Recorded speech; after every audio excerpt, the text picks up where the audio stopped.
the mic I'm going to use?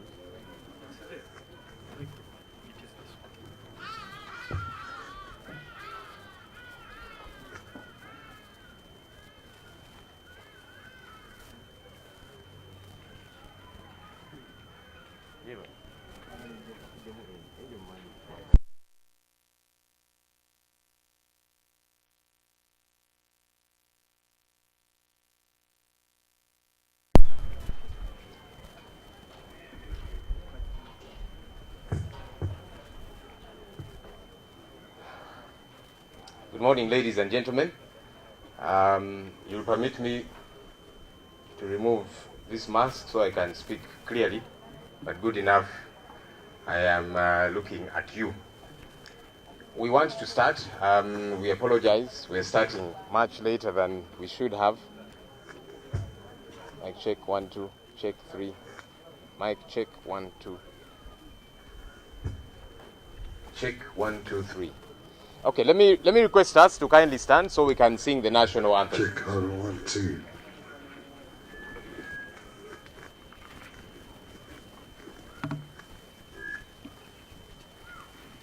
Check mic 1. Check. It's on. It's on.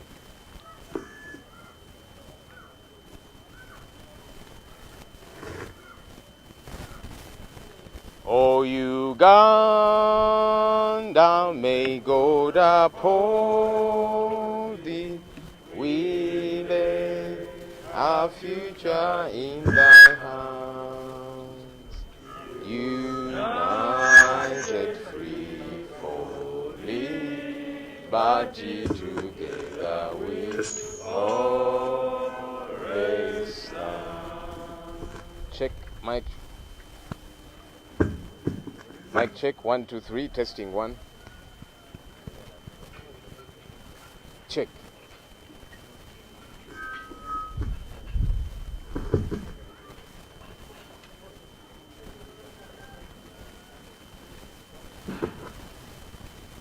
All right. We are going to have check 1.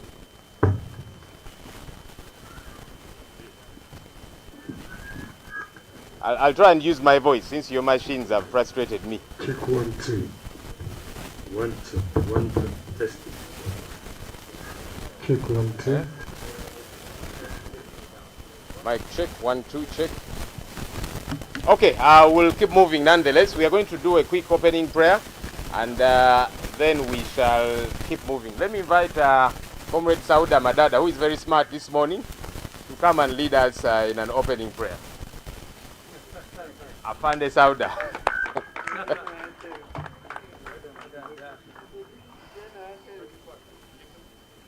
In the name of the Father, and of the Son, and of the Holy Spirit.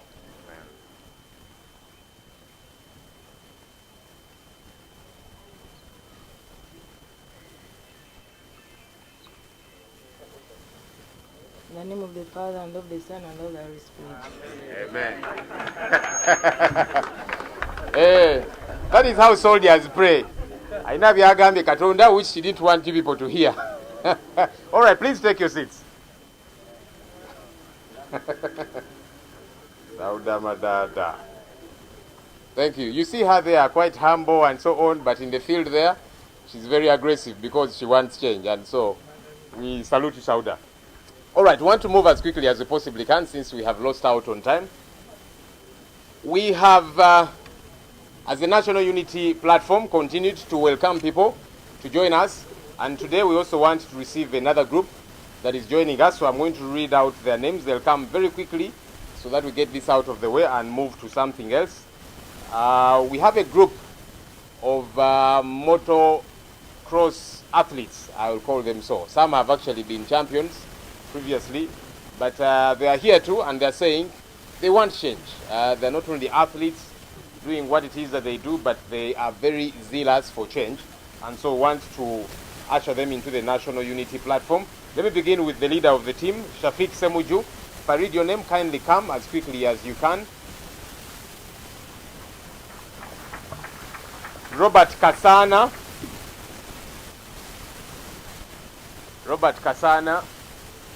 Gaddafi Kamia Jafar. It's okay to clap for them as they come. Mutayomba Geoffrey. Senyondo Alan. Busulwa Duncan. Chigundu Ronald Bosco Wakajaka. I hope I pronounced that name right. Kennedy Sebugwa. Willie Noe. Kabaganila Bernard. Olugwa Matia. Mlindwa Benon. Mukalazi Enoch. Serunjoji Rashid. Nderezi Henry. Muduku John. Nalunga Kulusumu.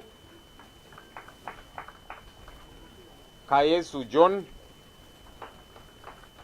Nansubuga Grace. It's good to see ladies among this team. Mutawe Mike. And last but certainly not least, Muloma Joseph. Mulema.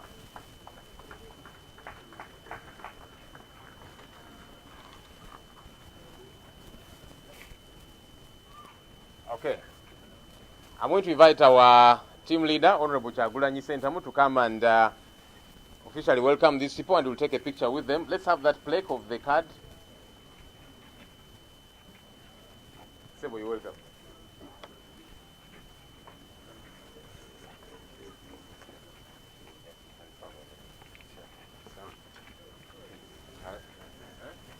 Oh, they're saying you move it. Where are the ladies? Ladies, come to the front. Come near Honorable Chagulanyi. Don't fear him.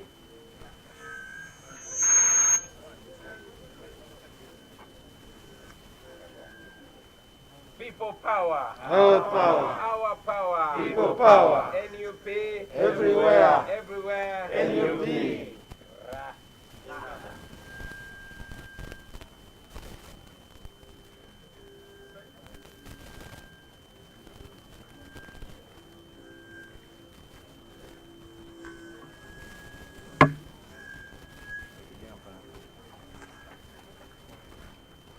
Okay, thank you. That's the team of motocross champions. I know many of us know them as rally champions. Hey, aka motocross kembadete mutegedde. Kuba kati engalo zeeyongedde. Abo be rally driver. Abavuzi b'emmotoka. That team is led by Shafiq Semuju. Ezempaka. Thank you. You're welcome aboard. We would like to, each time we welcome people come from all walks of life. Some come from no political parties, others come from different political parties, and we welcome all of them to join the National Unity Platform. We would like to assure, I'm getting a lot of interference from the mics. I would like to probably do away with one of them because the interference is too much. Maybe I'll keep with this one. Mic check, 1, 2. Check. Mic check, 1, 2. Still this has interference, if you could just adjust a little. It keeps having there. Check, 1, 2, 3, 4. All right, there's an expert in these things, Honorable Chagulanyi. He has told me when you put it down, it doesn't make noise. And he was obviously right. All right, so once again, we'd like to welcome the people that have joined us. And we keep beckoning on many more Ugandans to come and join us in the National Unity Platform. For us, our doors are always open to anybody that would like to join us, because we believe that whoever is joining us in good spirit. They are joining us because they want to make a contribution to the National Unity Platform and the change cause that we are driving. And our team leader will emphasize this point. But we hear so many reports out there, people that come and join us, and then out there in the field we hear so many stories. They've joined the National Unity Platform, but then they are pushing for interests of either other political parties or that kind of situation. Would like to make it categorically clear. One, legally, you cannot belong to two political parties. The law does not allow for that. You can only belong to one political party. And so when you decide that you have joined the National Unity Platform, then you're a member of the National Unity Platform, and the expectation is that you will drive the agenda of the National Unity Platform. So the very disturbing reports that we get from the field of people who have come here, gotten membership cards of the National Unity Platform, but then out there in the field, they're frustrating the efforts of the National Unity Platform. We have gotten wind of that information, and we are urging everyone that is doing that to stop forthwith. Because you either get to be with the National Unity Platform or you get to belong to another political entity. Let's not confuse people out there because there's so much confusion around this subject matter. Bannaffe abatwegattako mu kibiina kyaffe ekya National Unity Platform, ffe buli omu tumwaniriza era enzigi zaffe nzigule buli eyeegwanyiza okwegatta ku struggle eno gye tulimu. Naye weewaawo amateeka gaffe ng'eggwanga tegakkiriza muntu kubeera mu bibiina bibiri ate omukulembeze waffe ajja kikkaatiriza. Toyinza kubeera mu National Unity Platform ate n'obeera mu kibiina ekirala. Tulina bangi abazze twegattako ne bafuna membership cards eza National Unity Platform. Naye ate amawulire ge tuwulira mu field eyo nti ate bavuga njiri ya bibiina birala. Alipoota ezo tuzifunyeeko era nga tukubiriza bannaffe abakola ekyo bakome bunnambiro, kubanga toyinza kubeera wa National Unity Platform ate n'obeera memba w'ekibiina ekirala. Tetwagala bannaffe abajja okwegatta ku National Unity Platform ate okuzimbiramu ebibiina ebirala. Ekyo nga NUP tetugenda kikkiriza. So bannaffe abazze bakola ekyo tubagamba kikome. Either oli naffe nga National Unity Platform oba mwattu toli ate mu mutima mulungi, kubanga bwe mbagambye nti amateeka g'eggwanga tigakkiriza muntu kubeera mu bibiina bibiri. So ensonga eyo kyetaaga eterezebwa obulungi. So abatwegasseeko tubaaniriza era nga tukimanyi nti mugenda kuzimba National Unity Platform. Now, in the same vein, as the National Unity Platform, we have made changes to our Election Management Committee. That's the committee that is charged with the responsibility of overseeing our electoral process, dealing with the question of candidate selection and all of that. And they have been doing an incredible job thus far. Many of you did apply to the Election Management Committee. You want to run for various positions and all of that. Of course, the process closed, and now it's time for the sieving, for the real heavy lifting. But as NUP, we thought it wise to make some changes to the Election Management Committee for work to keep on progressing. Of course, a number of the members that were part of this committee still remain, and I'm going to read out their names. I request them to come, and they will be joined by our team leader, Honorable Chagulanyi. Let me invite the chairperson of the Election Management Committee, Masi Walukamba, all the way from Busoga region. You're welcome, madam.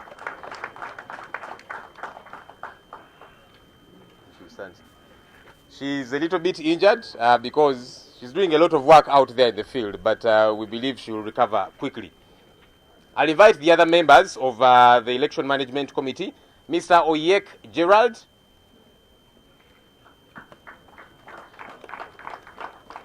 Oyek Gerald, all the way from northern Uganda. Rahma Juma. Rahma Juma should be a sister to Nubian Lee because she's a Nubian by tribe, and we are very delighted by the work that she is doing as part of the struggle. We have a gentleman called Tony Halls. Many of you know him as Jaja Tony. He is one of the most incredible music producers in this country, and the same way he produces awesome music, the same way he will help this team to make sure we get to have an awesome process. Let me invite Mr. Kayabula Eddie. Eddie Kayabula is a former president of the Firebase Army. Let me also invite Miss Grace Asimwe. Miss Grace Asimwe is not around this morning because she's in Western Uganda. That's where she's based, so she wasn't able to travel. But we told her, no worries, keep doing the work that you are doing in Western Uganda, but she's part of this team. Let me invite Miss Kwagala Angel. Miss Kwagala Angel. Okay, I'm told she's not here yet. Hopefully she'll join us soon. I hear people call her, is it Sweet Mama? That's her nickname. People have interesting nicknames. Let me invite Mr. John Mary Sebufu. Mr. Maiso Peter. Mr. Harris Akampurira.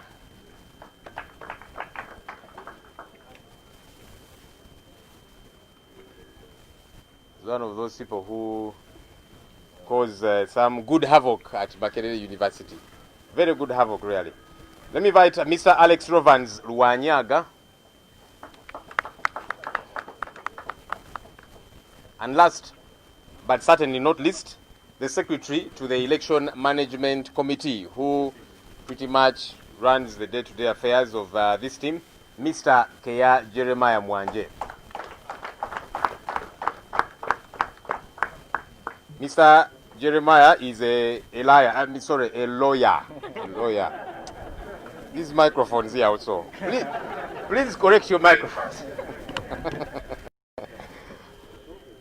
So, this is the team. So a number of them have stayed put. This is the team that is running our election affairs. We have a lot of trust in them that they are going to do an incredible job. They are credible people. We have tried them as NUP. We have tested them. And many of you have given us good reports about these particular people. And we believe that they are going to steer this process without fear or favor, as honestly as they will be able to. Let me invite our team leader, Honorable Chagulanyi Sentamu, to officially unveil them. I know he'll be speaking later, but he will take a picture with them to also commission them. Let's have that plaque of the cards.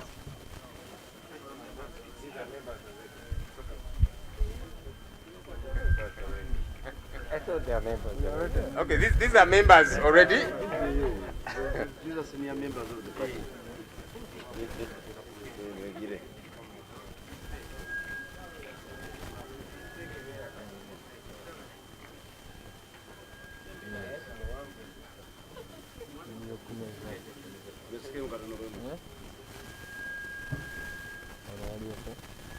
People power. Our power. Our power. People power. NUP.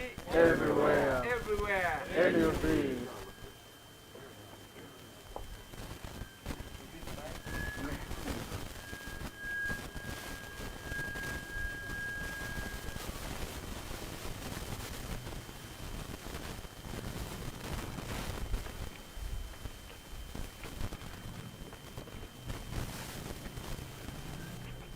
Thank you. The Election Management Committee. Please do approach them. For those of you that have any queries related to the electoral process, I must warn those of us that might have ideas that you see. So if I want this team to be able to tick my name, I should be able to oil them. This team here is unbribable, and we expect our supporters not to be the kind that will want to give bribes. We are fighting corruption that is predominant in this current establishment, so we don't want to foster the same. So for any of you that have any complaints, do approach them. They'll be able to operate and deal with your issues in a free and fair manner.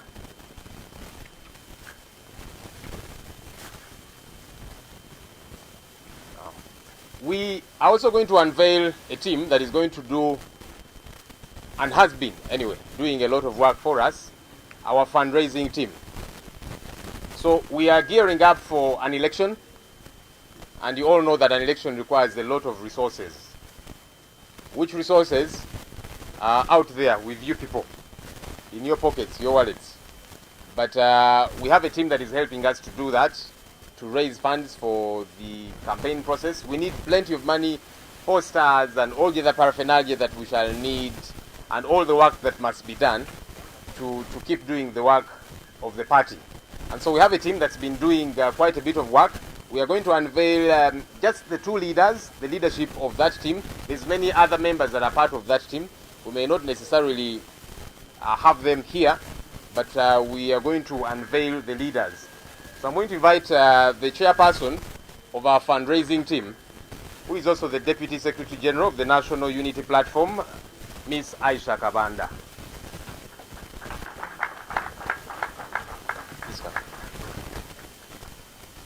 I'll also invite Dr. Gordon Sematiko.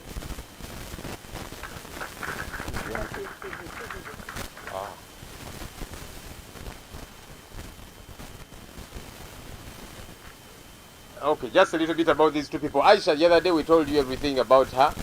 She's been around as a leader. She's a former RCC of Kampala, and she's really one of our pillars now in the National Unity Platform, and we salute all her efforts. Dr. Gordon Sematiko, he has a lengthy CV. I'll just run through 1 or 2 things. He was the publicity secretary of the NRM in Mityana district, and he was secretary NRM in the 8th Parliament. He was a member of Parliament. He was part of the Buganda caucus then. He was the chief pharmacist of Mulago Hospital from 1990 to 2000. He was there for 10 years. He was executive director of the National Drug Authority from 2011 to 2015. He was member of Parliament for Mityana North 2006 to 2011. And that is the Honorable Dr. Gordon Sematiko Katende. I'll just invite the principal to take a picture with them. Everywhere. NUP. People power. Our power. I'll invite our team leader to take a picture with them.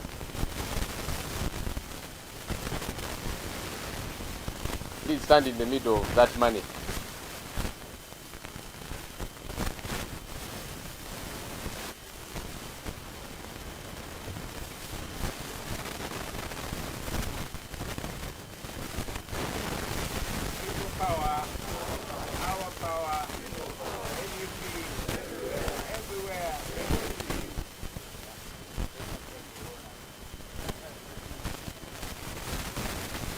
Okay, thank you. So that's the team that is leading the other bulk of the team. There is another team that is doing a lot of behind the scenes work, but this is the leadership team that will be steering that. Let me actually, on that note, invite Comrade Aisha to say 1 or 2 things, and then we shall proceed with the program. Comrade, you're welcome.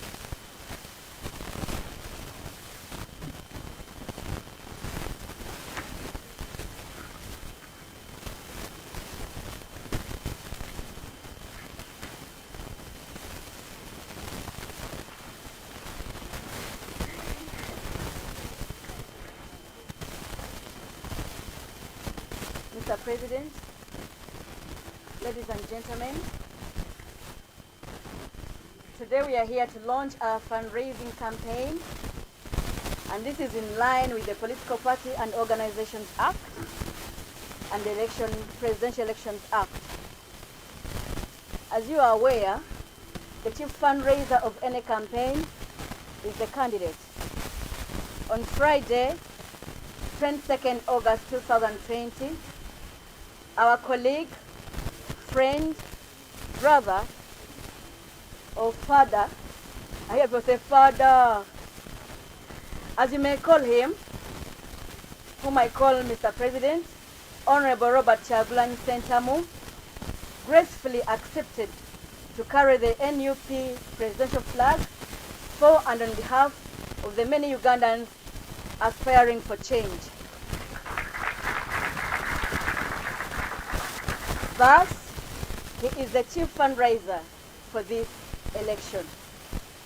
I will therefore, at an opportune moment, invite him to officially launch our fundraising campaign. But before I do, allow me make the following remarks. This struggle for change is not a single man's business, but for us all that desire change. We are endowed with unique abilities, qualities, therefore we can play different roles, and all geared at fostering national change of national leadership. Some people are endowed with good speaking, and therefore can make very good spokespersons like my colleague Joel Senyonyi. Others are good activists like my brother Sejirinya, while others are good organizers like Comrade Chidandala. Others have sacrificed their whole, in other terms what you can call okuyiwao omubiri. We are also endowed with different resources. Some have stamina to confront our opponents in any way and have the time to do such a good job they have done, while others, endowed with logistics and financial resources, but do not have the stamina or time or liberty, as some are employed in sensitive public offices or private positions that demand to be seen as apolitical. A synergy of these advantages is which we are looking forward to fostering. We therefore make this call to all brothers and sisters that are not able to physically participate with us as we push for change to contribute by raising funds to facilitate this struggle. No amount of money is too little. For us, therefore, no amount of money, any amount of money counts. You may also contribute in kind, for example, in form of service, t-shirts, fuel, vehicles, motorcycles, to mention but a few.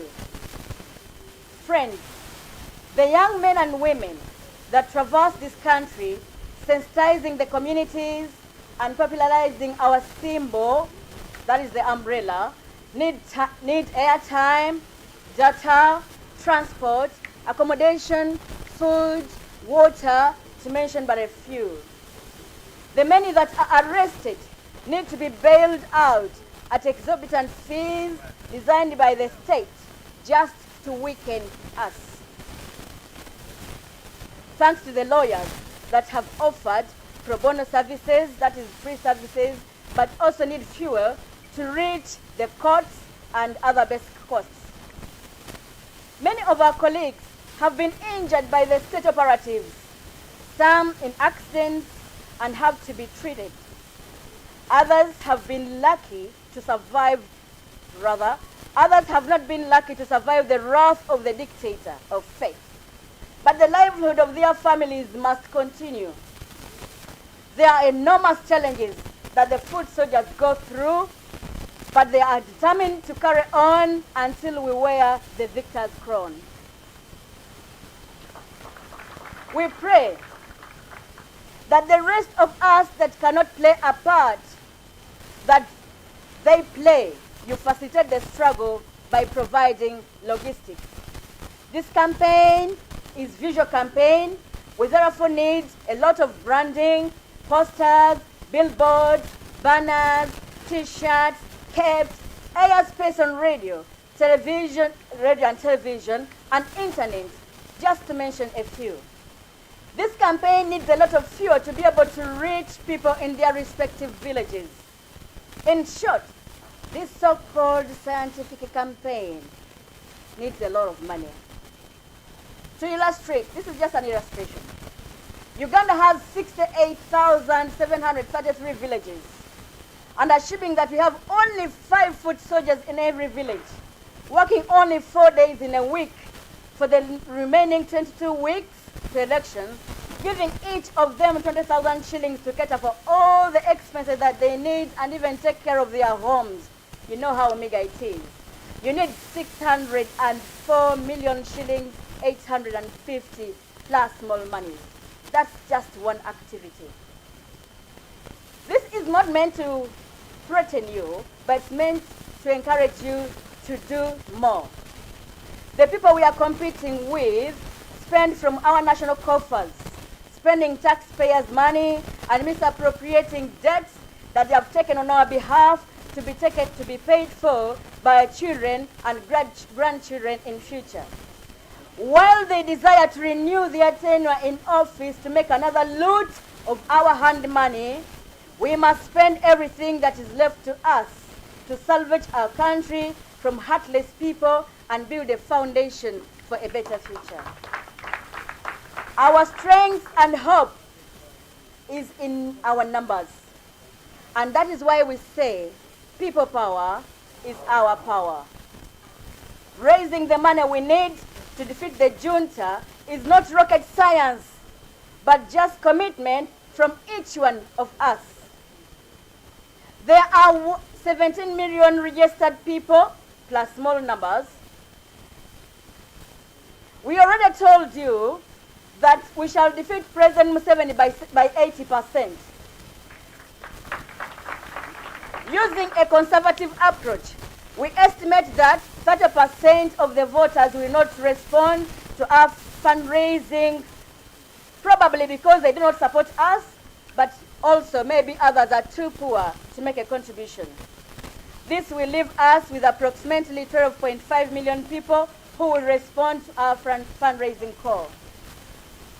We assume that if only 1 million Ugandans contribute only 500,000 shillings, and only another 1 million shillings contributes 300,000 shillings, and another 3 million Ugandans contributes only 100,000 shillings, and many of us that have very little contribute 10,000 shillings, we shall be able to contribute 1.175 trillion shillings only from that mass collection.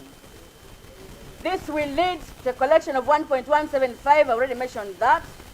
Putting into consideration the other forms of fundraising, we are hopeful that we shall be able to raise the funds that we need to push President Museveni and his colleagues out of power. We are therefore here to inform Ugandans that the uphill task can be made easy if we all individually play a part that we can. Together, we can send the dictatorship packing decisively and wear the victor's crown. We make this promise finally. Every penny you contribute will be put into the use it is meant for.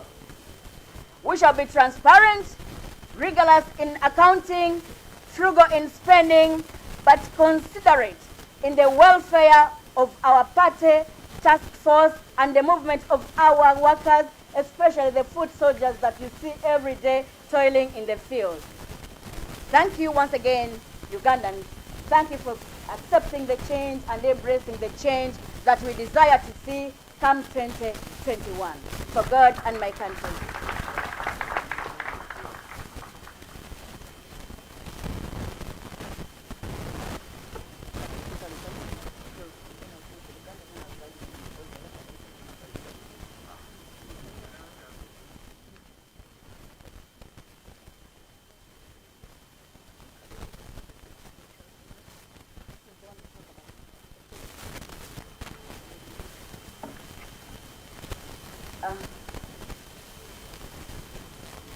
Twebaza mwena okutuwagira ebbanga lye mutuwagidde.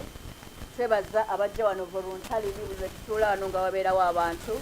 Tuli wano olwaleero okubeera nga tutongoza campaign ya okusonda ssente ezigenda okutambuza omulimu gwaffe. Mu kalulu konna Ssaabanoonya w'ensimbi abeera candidate.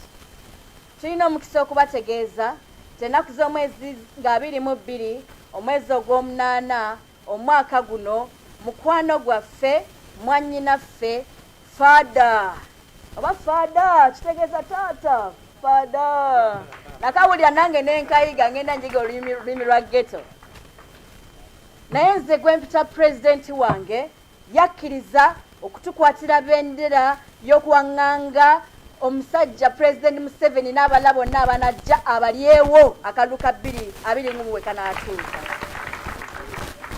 N'olwekyo ye Ssaabanoonya w'essente zino wabula ffe tukwasaganya wamu okutambuza omulimu guno era ekitabo kinaatuuka tugenda kumuyita atongoze mu butongole enkola gye tugenda okukola nga tunoonya ssente. Omulimu guno ogw'okunoonya ssente okutambuza ebintu bino tegusaanidde kuba gwa muntu omu yekka. Gwaffe ffenna tulina omukisa nti tulina ebitone bya njawulo n'obukugu bwa njawulo. abantu abamu balina omukisa ogw'okubanga boogera bulungi basobola okulungamya ensonga, abalala balina omukisa ogw'okubanga basobola okuzoganya so nga ate n'abalala batesitesi bulungi. Tufuba okulaba nti buli omu ajja tukolera omulimu gw'asobola okukola. Naye eriyo bannaffe abandyagadde okukola emirimu egyo nga tebasobola kugikola lwakubanga embeera tebakkiriza. Abamu bannaffe bali bweru wa ggwanga, embeera yabasindika bweru, abalala bali mu ofiisi ezitabasobozesa kukola kubanga bali mu ofiisi ez'obuweereza ze basalawo okugamba nti bo tebajja kwetaba mu byabufuzi. Ne banna bizinensi batya bizinensi zaabwe gavumenti okuziryawo kubanga bw'ovaayo nti owagira ffe abaseera ebisinga abantu baggala bizinensi zaabwe. Kakati tusaba mmwe abatasobola kukola ffe kye tukola mutuyambe tusonde akasente akatambuza omulimu guno. Omulimu guno gwetaaga ssente nnyingiko. Abaana abatambula ne bagenda mu byalo eyo buli kanaku beetaaga ensimbi ezibatambuza, beetaaga ekyokulya n'ekyokunywa ate n'amaka gaabwe babeera bagaleseewo. Abaana baffe bangi babaggadde, babakwatira ebintu ebitaliimu ne babaggalira, state olw'okwagala okutumalamu amaanyi esalawo n'eteekako emisolo nga minene nnyo gy'oyita bail fees okusobola okubeera nga babajjayo. Ekyo nno kitufuulidde okuba nti tusaasaanya ssente buwanana. Ne balooyazi abagenda mu kkooti buli kaseera twebaza balooya abo kubanga bakoze omulimu gwa bwereere n'ebeetaaga amafuta agabatambuza. Ne bannaffe abalala bangi babasse, abo be basse amaka gaabwe obulamu bulina okubeera nga bugenda mu maaso. Kampeyini zino ze baasalawo ne bagamba mbu za science zeetaaga ensimbi ndala nnyingi nnyo nnyo kubanga buli kyokola kya ssente. Bw'ogenda ku rediyo zeetaaga ssente, bw'ogenda ku TV zaagala ssente, abantu tugenda kubatuukako omuntu ku muntu weetaaga amafuta mangi okutuuka ku bantu baffe. Twetaaga kye bayita okukola branding okubanga omuntu akalulu ajja kakubisa maaso alabako. Nabwe kityo twetaaga a lot of posters, banners, biki byonna ebyetaaga bye tukola okubeera nga tubrandinga. Nabwe kityo banywanyi, tusaba mmwe bannaffe abatafunye mukisa kubeera eno gye tuli, tusonde akasente buli omu kaasobodde okusonda. Teri ssente ntono, ssente zonna tuziwa ekitiibwa. Era buli ssente n'ekwatibwako ttiimu yaffe ejja kubaako ne risiiti yaayo. Mu nkola nga bwe munaagiraba, abamu tujja na kubawa ne satifikeeti okusinziira ku ssente ze tunaaba tuwadde nga tuwa ekitiibwa ekyo ky'onooba otukoledde. Naye kano kankatereezeemu, ensimbi z'otuwa ne satifikeeti ze tunaakuwa wa kitalo nnyo kubanga oyo gw'onooba oyisaamu amaaso ayina kyakola gwe kyokola ki ky'otasobola. Tolina muwendo gw'oyinza kusasulira mwana gwe basiba oba gwe bakuba miggo. Kati gwe bw'otuwa $5,000,000 tweyanzizza tukuwa ekitiibwa kwenkanankana n'omwana oyo gwe batimpula emiggo buli lunaku. Kiringa ekizibu tusaana osonda ezaffe kubanga bali bo bannaffe bagenda kutoola zaffe ze twabawedda. Batoola ku ssente za gavumenti omusolo gwe muwa ne juzi mwawulira nga omukulu agamba nti ayagala mmotoka za double cabin pick-up mpya. Ezo zonna bazitwala mu field kugenda kubeera nga zitawaanya ffe zizoganya ffe. Nabwe kityo twetaaga naffe tweteeketeeke. Bw'oba tetuwadde ssente osobola okutuwa ebintu mu bukalu bwabyo. T-shirts zisoboka, posters era waliwo abatuwadde mukama waffe betugenda okwanjulira wano olwaleero abamu ku bo. So ebintu mafuta, emmotoka, pikipiki, kagaali ky'osobodde kituwe tubeere nga tutwala omusajja kubanga ye tumusobola. Ziringa nnyingi ennyo naye si nnyingi singa ffenna buli omu akola ky'asobola. Nga bwe tugambye ow'abukadde 10 abuleete, ow'abiri agaleete, ow'akakadde akaleete, ow'omitwalo 10 n'ow'omutwalo gumu. Ne bw'onooleeta ekinusu nakyo tujja kukitwala era tukyebaza kubanga ky'onooba osobodde. N'ebigambo ebyo ndowooza nsobodde okukyusa byonna. Twagala okubeebaza mmwe ddala ababeerawo nnyo ku lwaffe gye tutabeera. Ne twebaza ne bannamawulire okutambuzanga eddoboozi lyaffe, ne twebaza n'abo abagenda okutuwa ku nsimbi. Mpozi commitment gye tukoze nti ensimbi zammwe tugenda zikozesa ekyo kyennyini kye mwagala zikole, era tubejja kubeera nga tubawanga accountability ku ebyo bye tusobodde okukola okusinziira ku mbeera ku nsimbi ze tubeera tufunye. N'ebigambo ebyo ku lwa Katonda n'ensi yange, Katonda tumusaba atuwe obuwanguzi 2020.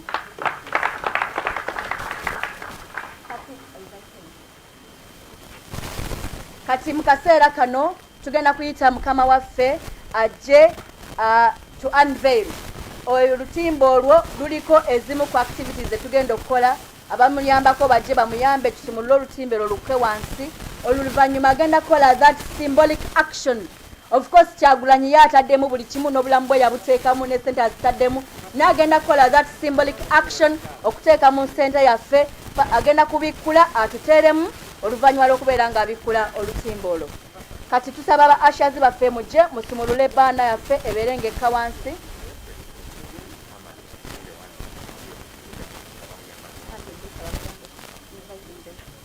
Our team of ushers come and help our principal. Tugenda kujja bannange abagula cards twebaza abaguze card abagamba nti nze nyina emitwalo 10 gye muba mumpaamu card namwe tubebaza era tiimu yaffe ejjeeyo mu byalo okubeera nga bw'otuwa emitwalo 10 oba 5 tukuwa card ya membership nga tugatta ku mulimu gukolebwa ekitongole kyaffe.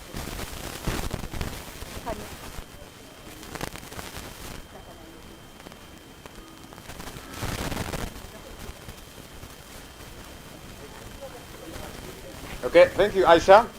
The principal is going to be joined by the team that's going to be going to the field to do the fundraising. Let's invite them so that he can commission them as he unveils this as well.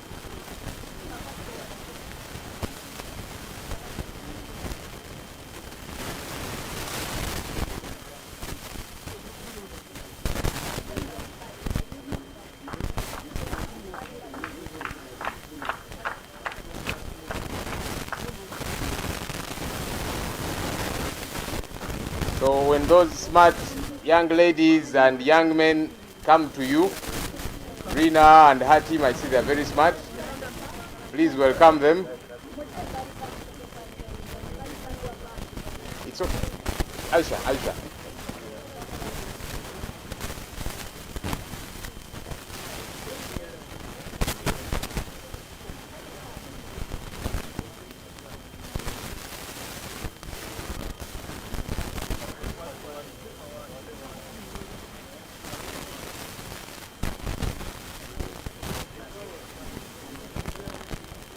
So let's do this. All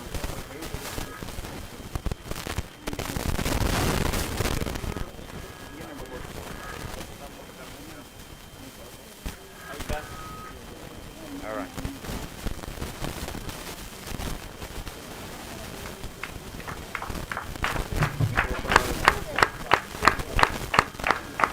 People power, our power, NUP. Everywhere.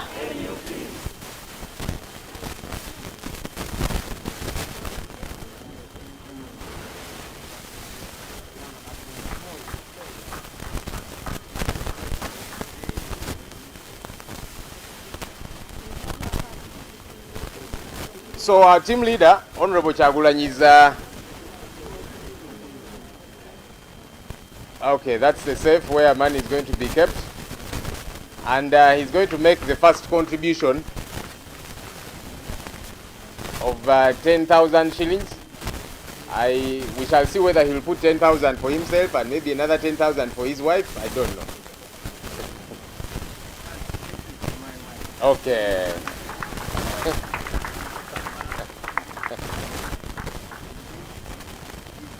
Okay.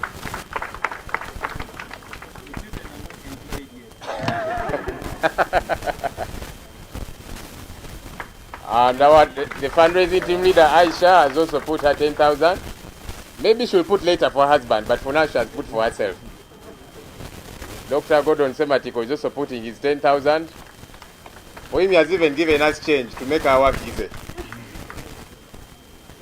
Okay, thank you. So this is the team that is going to be out there in the field, helping us to do the fundraising. Come again? Yes. I understand they will always be smartly clad in this attire of theirs. Maybe you can have a photo opportunity together with the team leader and them.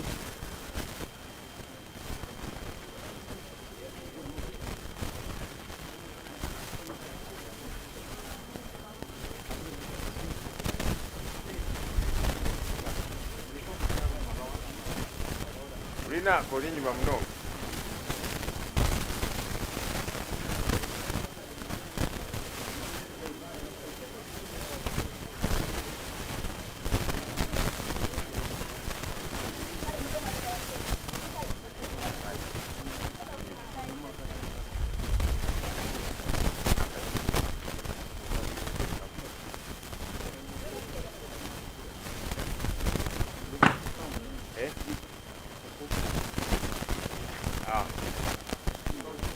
Okay, so I'm told they want.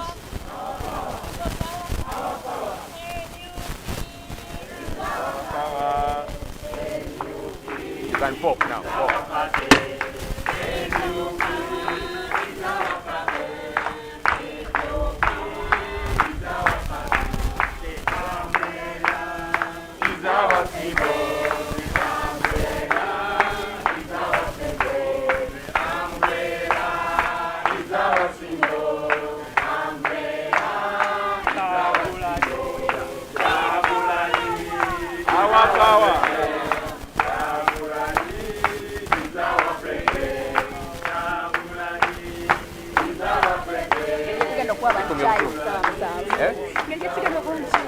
So do you want me to talk about that guy and what?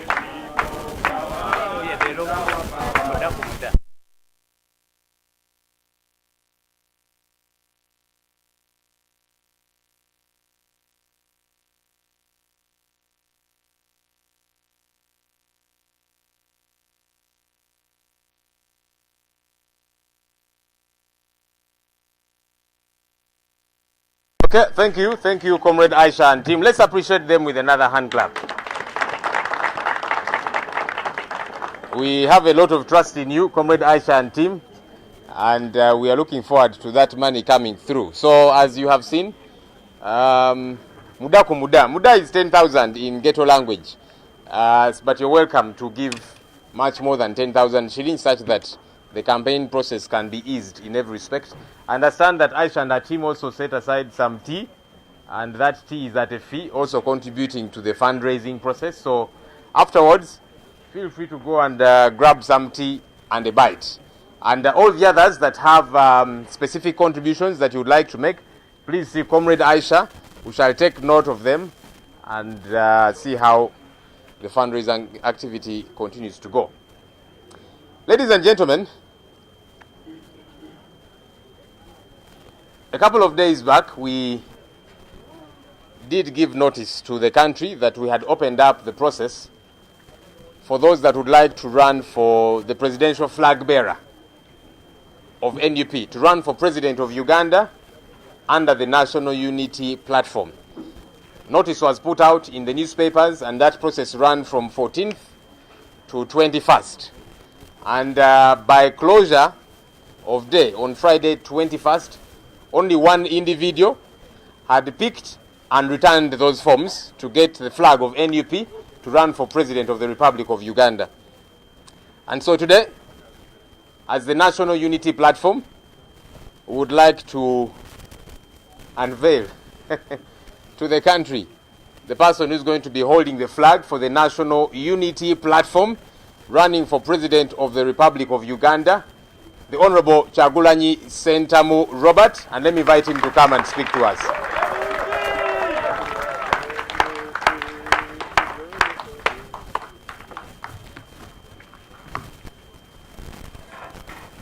Thank you very much, Comrade Joel. People power. Our power. Our power. People power. NUP.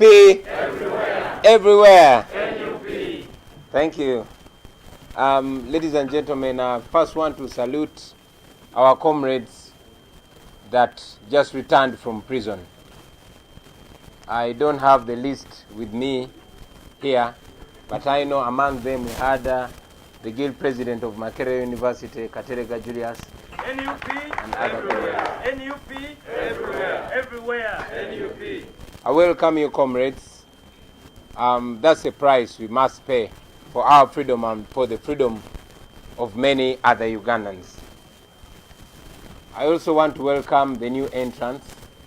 Welcome to the National Unity Platform.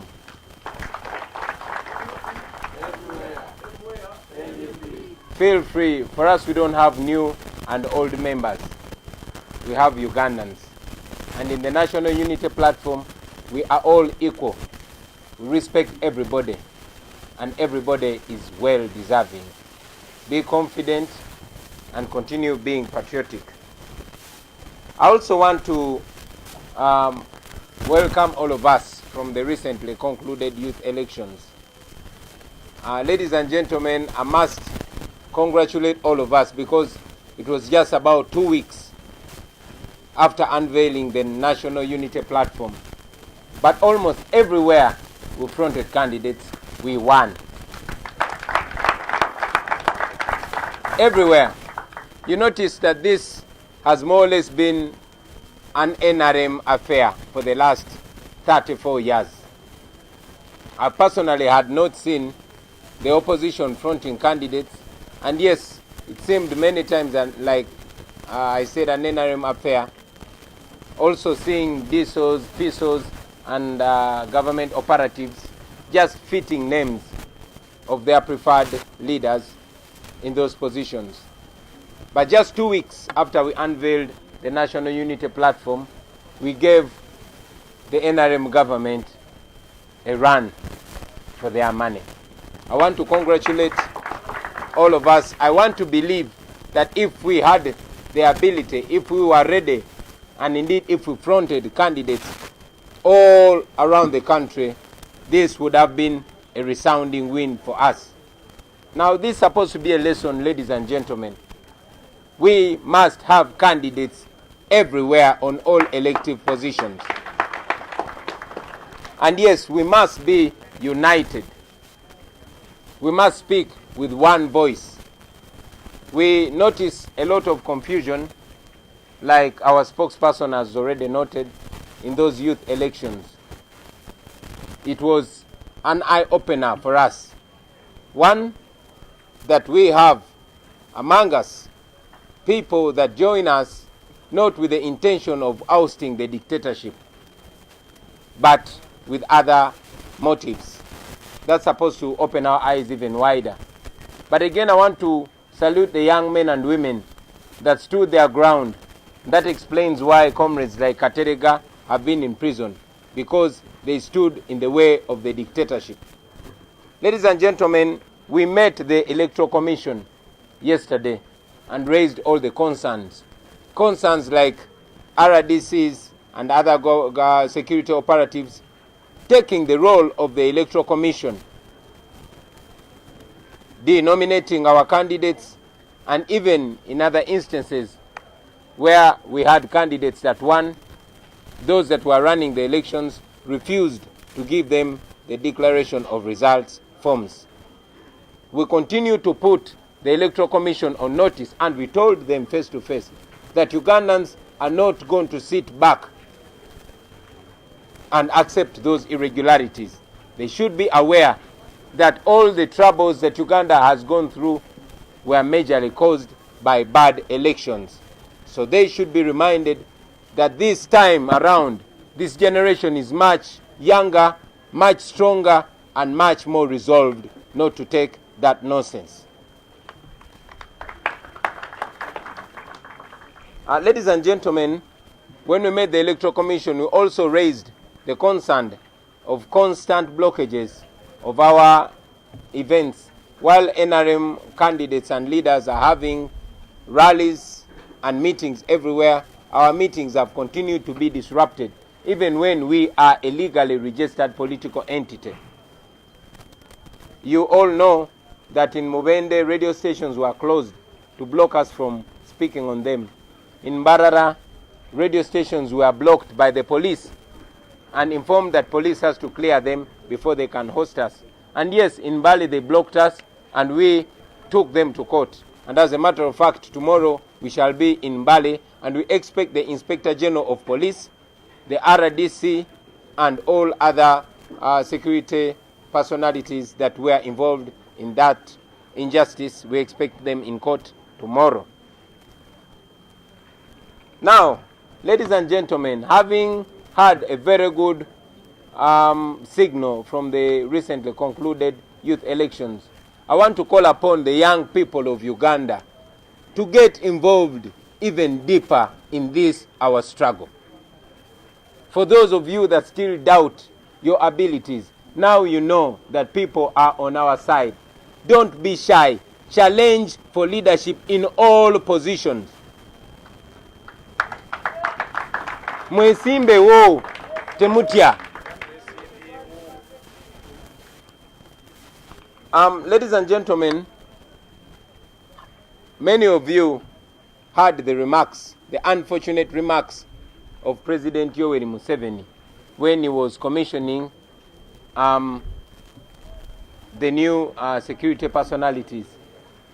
He, courtesy maybe of the forgetfulness that is caused by many things, his age inclusive, he is not able to remember the lies that he told yesterday.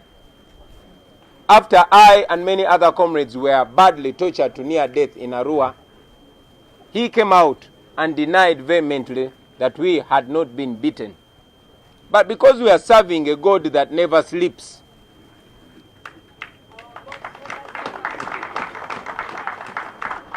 he came out without any compulsion to say the truth and the whole truth. He came out to tell the world that I was beaten, and I was beaten very well. That I was beaten properly in the right way. That is the President of Uganda. I thank God that we did not have to push him to say the truth. But again, I thank God even further because he gave evidence to the world. After we were arrested, we were charged with treason. His government shamelessly paraded machine guns and claimed that those guns were got from my hotel room. But now he came out and said the truth, and I hope our courts will use that as part of evidence. And I want to inform you that we are going to use that as part of evidence to take Mr. Museveni to the International Criminal Court. Our lawyers here in Uganda, here in Africa, and internationally are busy building a case, and we shall be informing you. But again, I must tell you that we shall also take him to the domestic courts, because the crime that he and his thugs committed are crimes internationally, and yes, they are crimes locally. Ladies and gentlemen, it is my absolute pleasure to commission our fundraising. I thank Comrade Aisha Kabanda and her team for the work, for the job that they've been doing and continue to do. And it's on that note that I want to ask all of you, ladies and gentlemen, here in Uganda and abroad, to be part of this. Banange muchiberemu, mutubereremu, tuliyala. We don't have the money that we need, but at least we have the resolve and we have the zeal. For a long time we did not necessarily need so much money, but now that the campaigns are almost officially beginning, we shall need money, we shall need fuel, we shall need posters, we shall need food, and we do not work because all our businesses have been blocked by the regime. We are going to use all legal and moral means of fundraising, from selling our paraphernalia to sweet talking you, ladies and gentlemen, to ensure that you own this, because this is not about us alone. It's not about the National Unity Platform alone. It's about Uganda. It's about the generations to come. It is a people's struggle.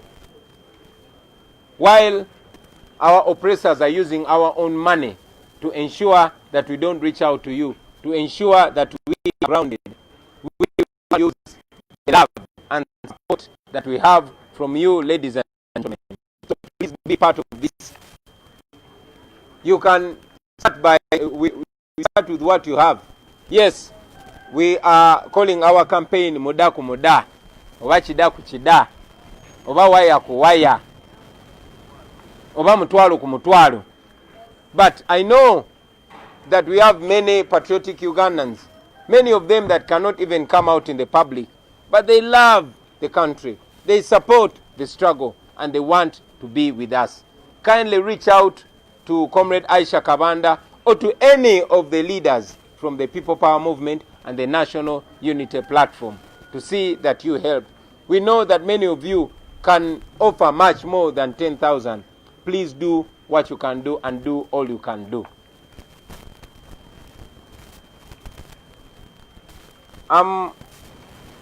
This was addressed, but I want to address it even further.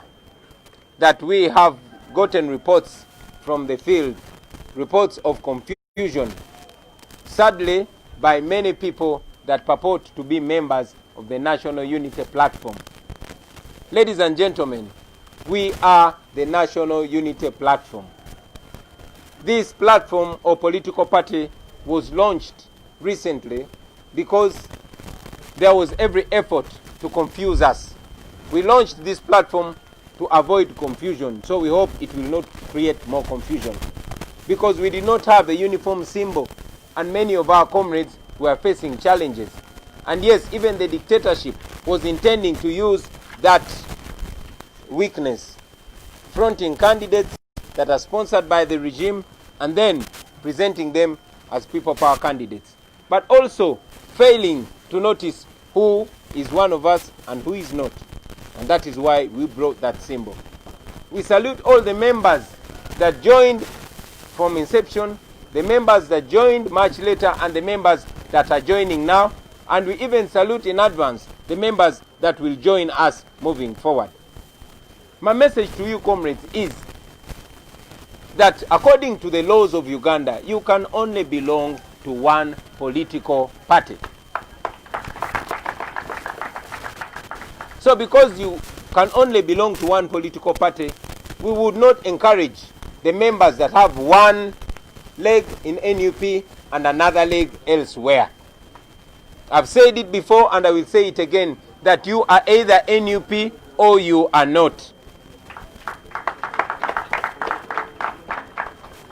Having said that, we respect and continue to work together with all other political formations seeking for change in Uganda. We have a clear understanding with comrades that we are working with. For example, comrades from JEMA led by Comrade Asumani Basalirwa, we intend to have an understanding with our brothers and sisters from the FDC. We intend to have an understanding with our brothers and sisters from the ANT. And yes, we intend to have an understanding with our brothers and sisters from the Democratic Party, those that are still there. What should be clear is that you should be confident and clear where you stand. It's okay not to belong to NUP. We can work together with love, trust, and respect from where you are. However, if you join the National Unity Platform, kindly be with the National Unity Platform. You cannot belong to two political formations, and that will help to ease the confusion that has been ongoing, ladies and gentlemen. Last but not least, I want to encourage our brothers and sisters that we have been working with all along not to feel sidelined, not to feel intimidated by our brothers and sisters that join us. We are together. We are the same. But again, we've said it before and we say it again, that we shall see and judge everybody by their actions. It is not just enough to say, I am people power. It is not enough to say, I'm NUP. We judge people not by their words, not by what they wear, but by their actions. Now, while I'm welcoming the new Election Management Committee, I have just a brief message for you, ladies and gentlemen. Do not discriminate. Do not discriminate candidates according to their age, according to their financial status, or according to their social stand. Every Ugandan is equal. Every Ugandan is entitled. We started by saying that people power is our power. It is not up to the politicians to decide for the people. It is for the people to decide for the people. We have no power if we don't have the people by our side. So do not discriminate. Do not sideline anyone. 2, do not allow fake leaders. Take time to look out who is real and who is not. if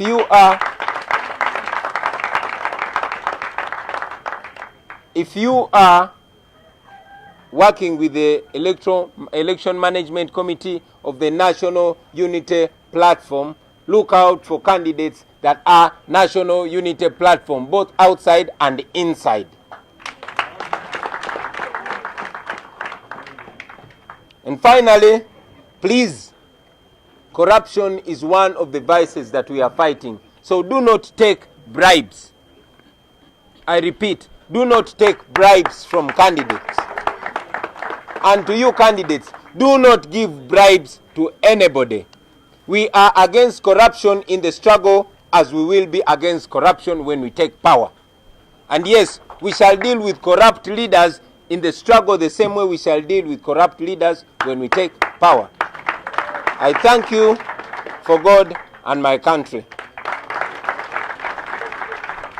Butikambite mu Lusoga. No, let me start with Uganda. Basebo ne banyabo tusanyuse obalaba. Njagala nnyo okutandika n'okwebaza bannamawulire baganda baffe mmwe abatuyamba okwongerayo eddoboozi lyaffe okutuuka ku bannaffe abatasobola kubeera naffe lwaleero. Njagala okutandika nga nkulisaayo baganda baffe mwenna mu kulonda kw'abavubuka okwakaggwa. Mwebale nnyo, mwebale ddala kulaga maanyi. Ekibiina kyaffe kya National Unity Platform zaabadde tezinawera na wiiki 2 nga tukirangiridde. Naye buli we twatadde candidate ebitundu ebisinga twawangudde. Twabaliridde nga bakandidate be twataddewo mu bitundu by'eggwanga ebitono bye twasobodde okutuukamu mu kabanga akakatono aka wiiki 2 nga twawangudde n'ebitundu 97 ku 100. Ekyo no kitegeeza abaganda bange tisinga tuba tweteeseteese bulungi ne tuteeka abakandidate mu buli kifo tusobola okuwangula eggwanga lyonna n'ebitundu ebisukka mu 9 ku buli 100. Kituyigiriza ki? Kituyigiriza nti tulina okweteekateeka oba twasobodde okukuba gavumenti erina ssente z'eggwanga lyonna ekozesa abakuumaddembe okumenya amateeka n'otutulugunya. Gavumenti emaze mu buyinza emyaka 34 oba twasobodde ogizoganya bwe tutyo mulooza tusobola kukola ki nga tweteeseteese bulungi nga tulina bakandidate mu buli kifo. N'olw'ensonga eyo ekyo kitulage titwetaaga okubeera ne bakandidate ba NUP mu buli kifo kyonna. Era bwe tunaaba tukwataganye ne bannaffe ab'ebibiina ebirala at least tulina okubeera ne candidate wa opposition mu buli kifo kyonna ekirondebwako wano mu Uganda. Twategedde nti wabaddewo n'okukyankalana oba n'okubuzaabuzibwa ekyennaku nga kikolebwa abamu ku bannaffe ababadde bagidde mu kifaananyi kya NUP. Ekyo nno nsindika obubaka bonna bonna gye bali nti twasalawo okukolaganira mu manvuuli eya National Unity Platform era tulina okukola ffenna ebitugatta. Tujja genda mu maaso nga tubalabira ku bikolwa byammwe basebo ne bannyabo. Njagala mu ngeri ey'enjawulo okulisaayo baganda baffe bato baffe be baakwata nga balemeddeko nga baagala amazima n'obwenkanya mu kalulu k'abavubuka. Nkulisaayo muganda waffe Julius Katerega, Guild President w'e Makerere ne banno bonna mwe mbadde mu nkomyo. Mwebale kuba bagumu, mwebale butakkiriza, mugende maaso nga temukkiriza nga mukola ey'emputu ennungi ne Katonda gy'ayagala. Basebo ne bannyabo njagala okwogera ku bulumbaganyi bwe tubadde tufuna nga buva mu bitongole ebikuumaddembe nga biraga kyekubiira. Bangi mukimanyi nti newankubadde nga akakiiko k'ebyokulonda kagamba nti tugenda kubeera na ze bayita scientific campaigns, titugenda kukozesa radio na TV, ne mulabye bwe tugenze emirundi mitono nnyo ku radio ne twogera amazima abantu ne baggukanya amaaso. Poliisi n'ebitongole ebikuumaddembe byonna bivuddeyo ate ne bimenya amateeka mu ngeri eswaze ennyo ne batulemesa n'ogenda ku zi radio station. Mwalaba kye baakola Emubende nti basiba amakubo gonna ne radio ne bazijjako.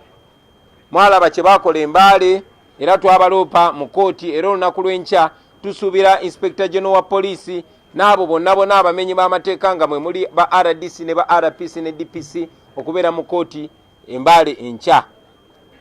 Mwawulira embalala nti twabadde tulina okugenda Embalala ku radio naye bagenze ne batiisatiisa abannannyini radio bonna ne bagamba poliisi erina okubawa obuyinza. Of course ekyo tekiri mu mateeka, of course kimenya amateeka, naye nga bwe tuze tubagamba nti poliisi yaffe n'amagye n'ebitongole byonna ebikuumaddembe President Museveni abikozesa kumenya amateeka kuba yamanyi akaddiye ayinza obutabaawo nga bo basasulira ebyo ebikolobero byabalagidde okukola. Basebo ne bannyabo, mu mbeera y'emu njagala okunga mwenna abavubuka nti sampo gye twalabye mu kulonda kw'abavubuka njagala balage nti tulina obuwagizi bw'amaanyi nnyo.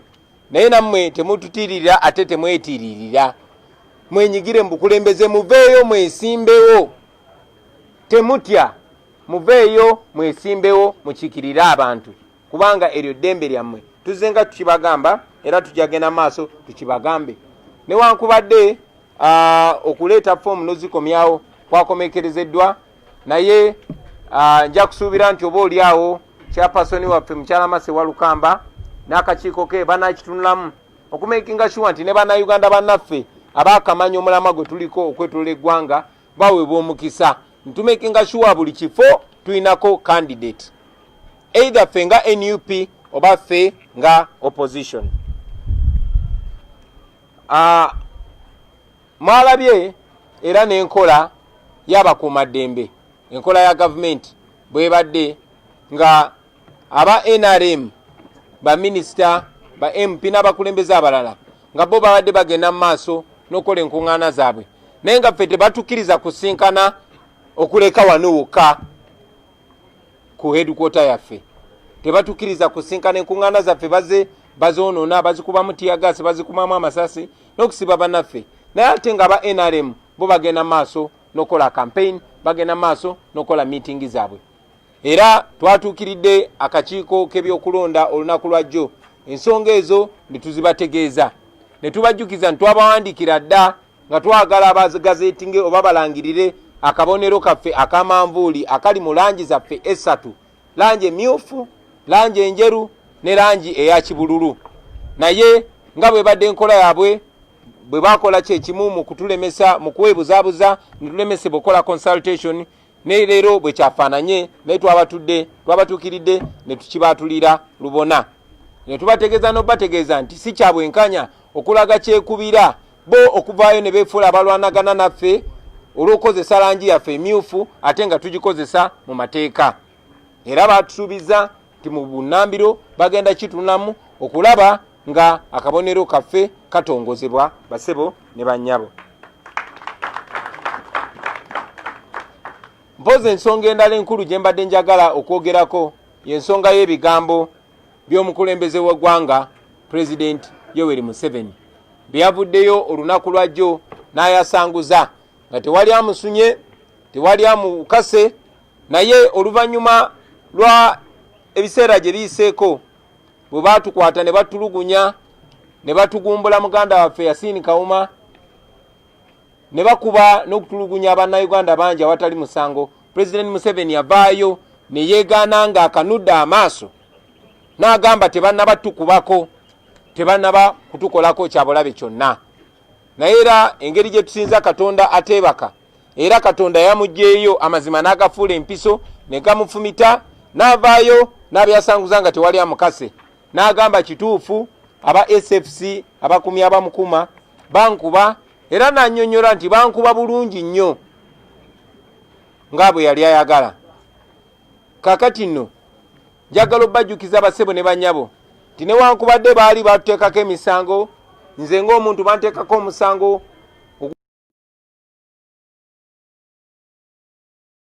n'emmundu mashini gani bbiri era ne bazireeta ne baziteekaawo, newankubadde ezo emmundu ezaalina okuba emmundu zange simanyi gye zaalaga. Kaakati tusuubira nti ekkooti ya Uganda efunye obujulizi obuli kiriya, era njagala obategeeza nti obwo bwe bumu ku bujulizi bwe tugenda okukozesa nga tutwala mwami Museveni mu kooti y'ensi yonna okunyonyola emisango egyo. Bannamateeka baffe wano mu Uganda, bannamateeka baffe ku lukalu lwa Afrika ne bannamateeka baffe okwetolola ensi yonna bali mu kuteekateeka okutwala mwami Museveni mu kooti y'ensi yonna n'okutwala ensonga zaffe mu United Nations oba mu kakiiko ak'ensi yonna oba mu kakiiko akamawanga amagatte. Naye era njagala obategeeza nti ne wano newankubadde kooti zaffe tezeetengeredde, tugenda kutwala omusango ku mwami Museveni mu kooti eza wano, kubanga bwe mumanyi omusango teguvunda. Lazima ye ne bajja ebikodo byebagenze mu maaso okola. Ndi musanyufu baganda bange olwaleero okutongoza okusobola kwaffe okwa ssente. Njagala kwebaza munaffe Hajat Aisha Kabanda ne Dr. Sematiko ne akakiiko konna bwe musonda ssente eza kaweefube ono. Njagala n'okozesa omukisa guno okubakunga mwenna bannayuganda bannaffe abali wano n'abali ebweru w'eggwanga okwenyigiramu ono kaweefube, kuba tetulina ssente ate bye tugenda okutandika okukola kati bigenda kwetaaga nnyo ssente. Tukimanyi ti gye buvuddeko ebbanga ddene tubadde tetwetaaga ssente. Mwe basebo ne banyabo mutusanga eyo mu kkubo, mutusanga ku zi petrol station nga tuteekamu amafuta ag'obwendo, tuteekamu 1,000, tuteekamu 15,000 ne mugamba abajuzeewo nga temwagala nansi etegere nti mwe mutuyambi. Tumanyi gye muli eyo basebo ne banyabo abasobola okutusondera ne ssente ezisukka 1,000. Tubasaba mugende maaso nga mutuukirira akulira akakiiko kaffe akasonda ssente Hajati Aisha Kabanda, nga naffe abakulembeze mutuukirira ababa babanguyidde. Tumanyi nti gye muli bannayuganda abatayagala nakwerabisa, abatayagala nansi etegere nti nammwe mwasonze. Twaniriza obuyambi obwo baganda bange kubanga tubwetaaga. Twetaaga posta, twetaaga amafuta, twetaaga okuliisa bannaffe ababeera mu field, twetaaga ebintu bingi nnyo.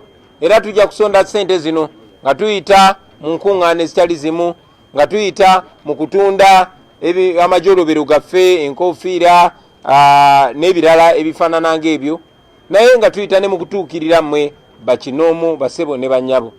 Nammwe abasobola okutusondera ku mobile money tubasaba mutusondereko. Manyi nti Hajat Aisha yategeseewo n'ebyokunywa n'ebyokulya bye tugenda okutunda wano leero tusonde ssente ezo.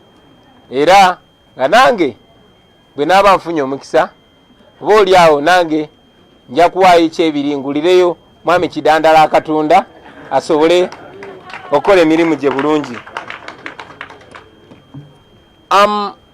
Mpozi ekimu ku bisembayo baganda baffe, njagala okwogera ku vulugu abaddewo oba akyagenda mu maaso eyo mu field. Ekyennaku nga vulugu oyo ebiseera ebimu ava ku bannaffe abajja ng'aba people power oba ng'aba NUP, naye ate ne bateekawo obutakwatagana mu bannaffe. Omwogezi waffe akyogeddeko, nakyogerako luli era nja kuddamu nkyogereko ti bannange, mu mateeka gaffe manyi ffe tugoberera nnyo amateeka. Mu mateeka tosobola kubeera memba wa bibiina bibiri, tosobola kubeera nga okugulu okumu kuli mu National Unity Platform ate ng'okugulu okulala kuli walala. Kale nno njagala okukozesa guno omukisa okyogera mu ddoboozi eritaliimu kwebuzaabuza ti either oli memba wa NUP oba toli. Kankiddemu, either oli memba wa NUP oba toli. Tosobola kubeera ng'okugulu okumu kuli mu National Unity Platform ate ng'okugulu okumu kuli walala. Ffenna tulina gye twava, abamu nga tetulina bibiina, abalala nga twazalibwa mu bibiina birala, abalala ng'ebibiina gye tuli tebitukiikirira bulungi. Yensonga lwaki twakwatagana nga tumanyi nti amaanyi gaffe gali mu bantu, naye kubanga twalina obuzibu nga tetusobola kuba n'akabonero kamu ne tutandika National Unity Platform. Era tusaba mwenna baganda baffe mubeere clear eyo gye mubeera. Si nti musango obutabeera memba wa NUP, era tekitegeeza nti tetugenda kukolagana na muntu atali memba wa National Unity Platform. Tuze tukolagana ne baganda baffe bonna abaagala enkyukakyuka, era tetukyusangako tugenda gendera ku mulama gwe gumu. Ekyokulabirako tulina baganda baffe abali mu bibiina ebirala naye nga tuze tutambulira wamu. Tulina enteekateeka gye tujja obbanjulira gye bujja ey'okwatagana ne baganda baffe abo nga bali mu bibiina byabwe, naye era nabo kijja kwetagisa okubeera very clear obutabuzabuza abantu, so that tewali alira munne munda, naye ffenna tudiringa wamu mu bwesimbu, mu mazima era ne mu bwerufu. Kale nno ekyo njagadde kibeere very clear baganda baffe mwenna. Njagala mpozi mu kiseera kye kimu okuzaamu mwenna baganda baffe amaanyi, bamembazi abali bamemba okuva edda, bamembazi abatweyungako oluvannyuma, ne bamembazi abagenda otweyungako gye bujja, nti ffenna twenkanankana. Nkiddamu, ffenna twenkanankana. Ffenna tulina obuvunaanyizibwa bwe bumu, era ffenna tugenda kuyisibwa kyekimu. Tewali gwe tugenda kusukkulumya ku munne, ate gwe tewali gwe tugenda kukakkanya ku munne. So mbasaba mwenna musigale ku mulamwa, ate tusigale nga tulina ekiruubirirwa kyaffe. Njagala okwaniriza akakiiko akakola ku byokulonda akalangiriddwa wano, era buno bwe bubaka bwange gye muli. Baganda baffe mwe mutambula n'ekifaananyi kyaffe, bye balaba mukola bye bigenda otukiikirira, era bye bigenda okulaga abantu National Unity Platform efaanana etya munda. N'olw'ensonga eyo mutambulire mu bwesimbu, mutambulire mu bwerufu, mulage obukulembeze obwo bwe mwagala okulabako nga Museveni amaze okgenda ate nga agenda mu kiseera ekitali kyawala. Tubasaba temusosola mu bakulembeze, temusosola mu bakandidate besimbyewo oba baagala kwesimbawo. Temubasosolera ku myaka gyabwe, temubasosolera ku kikula kyabwe nti ono mwami ono mukyala, temubasosolera ku nfuna yaabwe nti ono ayina ono tayina, temubasosolera ku standard yaabwe mu community nti ono MP ono tali, ono chairman ono tali, ono ayina ekifo ono tali. Ffenna twenkanankana. Ekyo njagala kibeere clear eri ffenna basebo ne bannyabo. Ekirala njagala obbasaba muleme kugulumiza kandidate yenna ku banne, ate muleme kutowaza kandidate yenna ku banne. Pozi n'ekirala ate nga kino kikulu nnyo, tulwanyisa enguzi nga tukyali mu lutalo luno, era tujja girwanyisa nga tutute gavumenti. Tubasaba temuli enguzi, tubasaba temusaba abantu ekyoja mimiro. Munansonyiwa nti bino ebintu mbyogedde direct, naye ne bwe nabeera president nja bibagambanga direct. Temusaba muntu yonna kyoja mimiro, kubanga tekiri kummwe, kiri eri bantu. Ate nammwe bakandidate temuwayo ekyoja mimiro, kubanga mwe mujja okuba mufudde abakola akakiiko abali b'enguzi. Tukole ekyo bannayuganda kye batusuubira okukola baganda bange, kubanga abantu batwesize nnyo, eggwanga litwesize nnyo. Tubeere abakulembeze abo be twagala okubeera, ate n'abo abatulabirako basobole okufuna ekifaananyi ekirungi. Nja beebaza okumpuliriza basebo ne bannyabo. Nja kumaliriza era nga neebaza nate abateesiteesi ku fundraising team yaffe. Nasuubiza okugulira mwami kidandala akatunda ka mitwalo 2. Njagala okusaba mukyala Aisha akkirize nange ndage nti nakolamu nguleyo akatunda ako basebo ne bannyabo.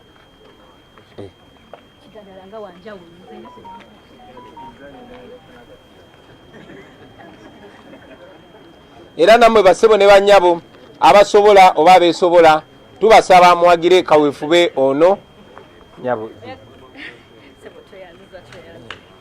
akatonda kakidandala kati mwebale nnyo okumpuliriza basebo ne bannyabo definitely ku lwa Katonda n'ensi yange.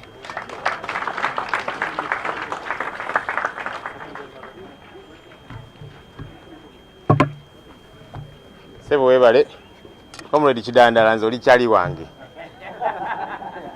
toseka sebo ojja kunzijukira sebo mbugagabo nga bakuwadde akatunda ako. Thank you Honorable Kyagulanyi for that address. Along the way we were joined by one of the election management committee members that we unveiled. She hadn't come yet, she's not too well, but she's here. Kwagala Angel, let me request you to stand kindly. She works with the help of... You're welcome. We unveiled the rest of the team while you were away, so it was good to take note of your coming here. Kindly sit. I understand we also have a team that came all the way from Kayunga. A number of them, I understand, have been members of the NRM, but they want to cross over to the National Unity Platform. We'll do this in 2 minutes. I request you to kindly come, all of you, that team. We'll take a picture with our team leader, and then we'll proceed and wrap up the program as we shall let you know. So the team from Kayunga, kindly come.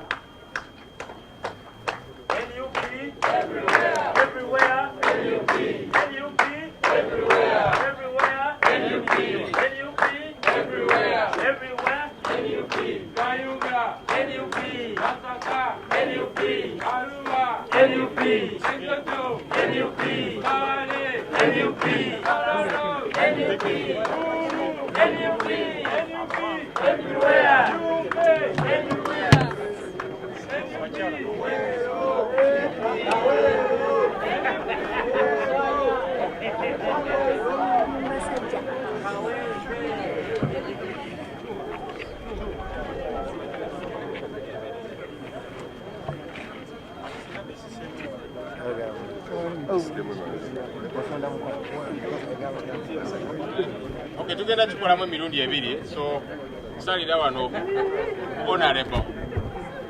Tusoke tugiremuko bwe tuti. Sorry. Tugenda kukola mu timu zibiri. Abasigadde tugenda bayita soke musoke tuleke mabega.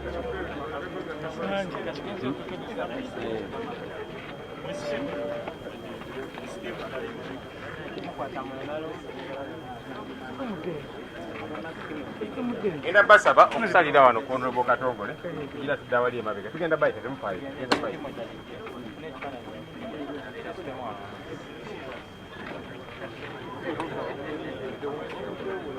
sorry. Era bakyali bangi? Okay, it's okay. Katutememu mbebe okuvaawo.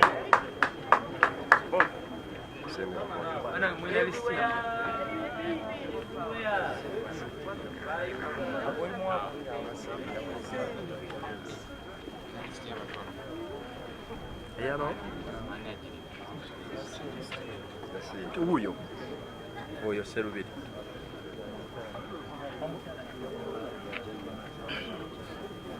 Harriet, yangu mbazo. Oh my God.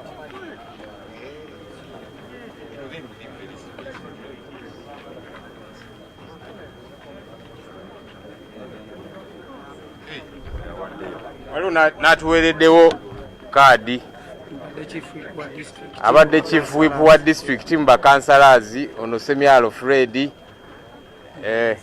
mwatugala tubikwase Kyagulanyi zino eza yero nze nzitya kwata sembe.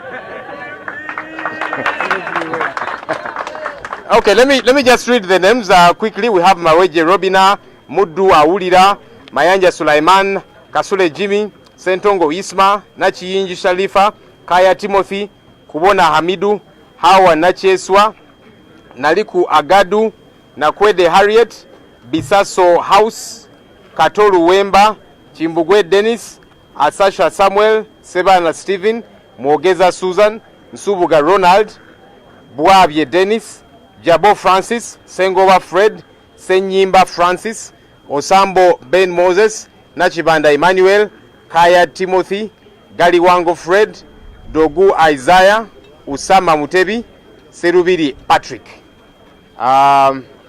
These are the ones that have crossed over from the NRM.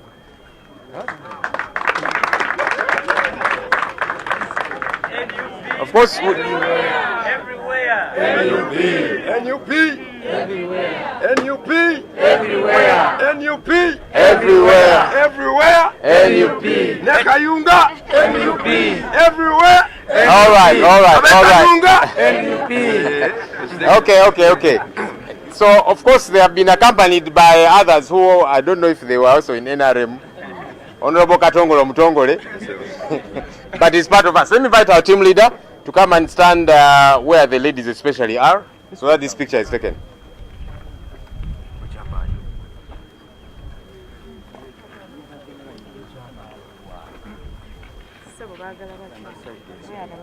More in peace.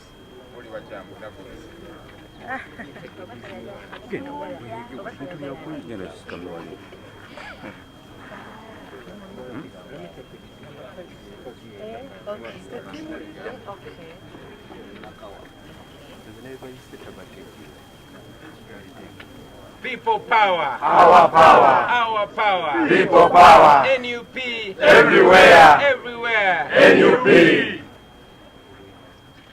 Chagwenye oye! Chagwenye oye! Bobi oye! Bobi oye! Kaima oye! Pepe Kasarebe oye!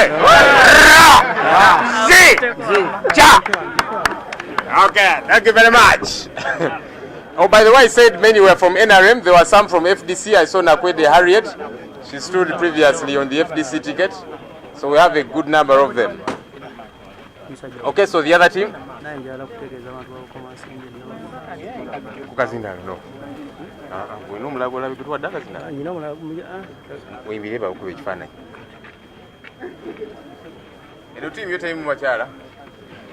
Where are the ladies in this team? Honorable, Janguan. Wagarawan. Honorable Janguan. I won't feel out. Okay. Let me invite Honorable Chagulanyi to join them for the picture. I know there are quite many, but we'll still do it so that we get it out. Toyikiza honorable njagala honorable ne yakizikiza awo sikotinga obadde wali maaso wali omuntu nanti honorable njagala bamukwata ono ye bendera yaffe mu constituency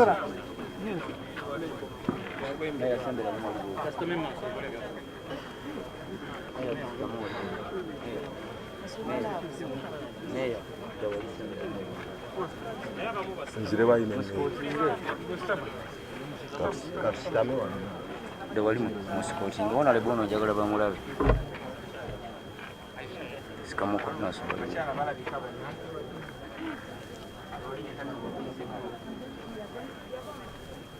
People power. Our power. Our power. People power. NUP. Everywhere. Everywhere. NUP.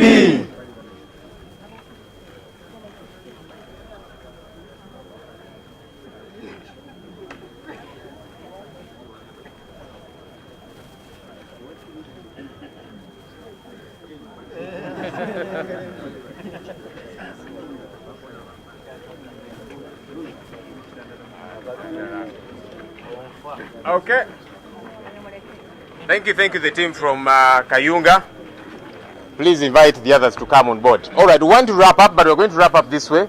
Now that we unveiled the fundraiser, there are people who are already showing cause. They have already, amongst these people, made contributions. So I'm going to invite Comrade Aisha to quickly read out their names, and the principal will hand over certificates to them. Please come. We'll do the questions immediately after this. So that will be at the end. Okay.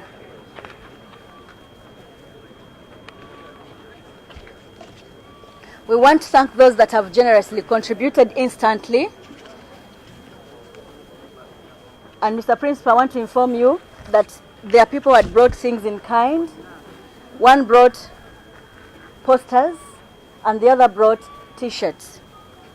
And we shall take this opportunity to invite them to receive their certificate. We've been able to quantify that in money terms what it means.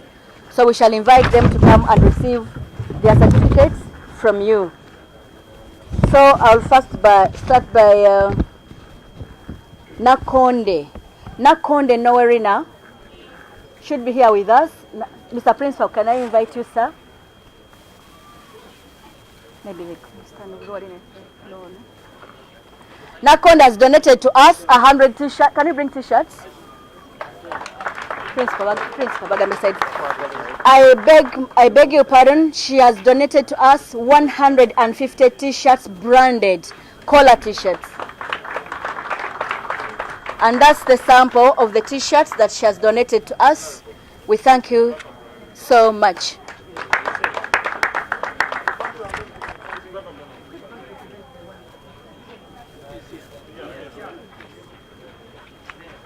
She came along with her dad, Tata Wafe, Tata Wanakonde, Oliwa, quickly come. He's there? Okay.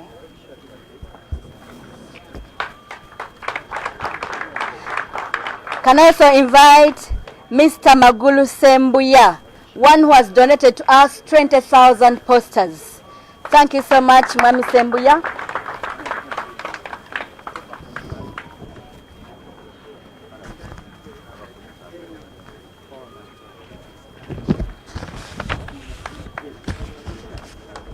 Thank you so much. Can I now quickly invite those that have donated to us t-shirts, rather money today. At an opportune moment, Principal shall request that you will allow us drop in our moda kumoda. People are looking forward to dropping in money. But can we start with people who have donated to us money that needs handing over a t-shirt? OHT was Sebalamu Moses. You are welcome. Come and receive your certificate. Sars Godfrey, you are welcome. Come and receive your certificate. Enokam Soke, the people I'm reading have contributed more than 100,000 shillings.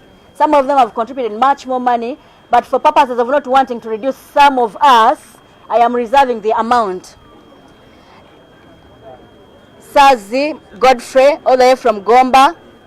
Enokam Musoke, he has also contributed money that's worth a certificate. Nyeko Derek, the Machinde man, is also here with us. He has contributed. Nsubuga Hassan. No. I beg your pardon. Nsubuga will receive a receipt, not a certificate. Waswa Mwanje.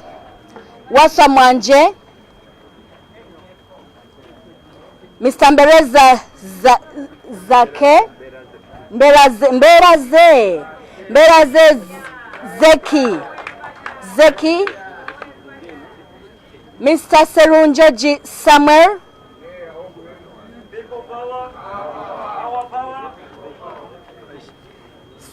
Semaganda Nicholas.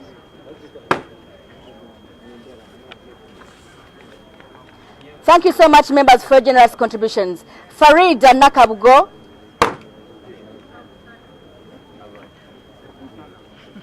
OHT Bakawalia Abubeka. Shafiq Semju. Principal tuyigiriza okugulira abantu kachai nawe emitwalo 10 principal Thank you. By the way, after this exercise, we have our tea. The principal set an example by buying one of us a cup of tea. So the principal nangenjale no matana kedenyo na zesiride. So another one has taken a lesson, is buying 5 cups. A cup of tea is 20,000 shillings. No mala gulide ya balala ebikopo bitano. Will that take care of me and Joel and my ES Secretary General? Okay, tuyanze ke kachai kano. People power.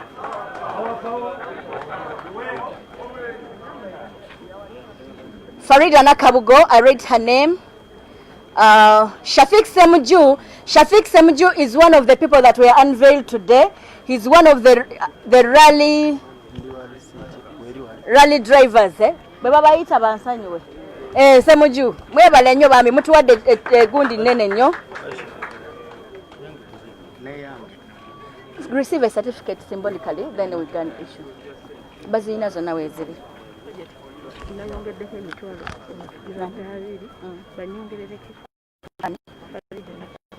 Oh, Kabugo is excited by meeting the principal and being so close to him.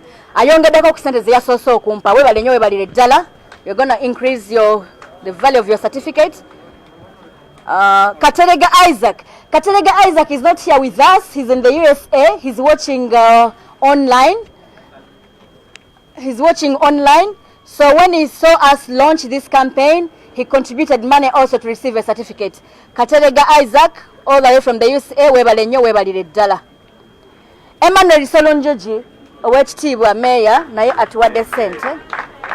People power, our power.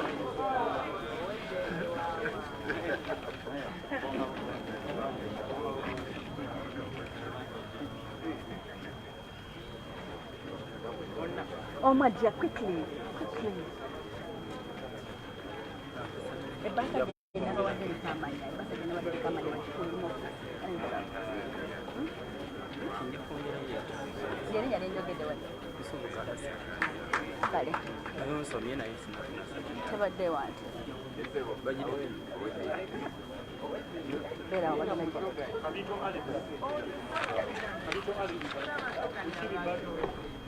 Go away, certificate by Samuel.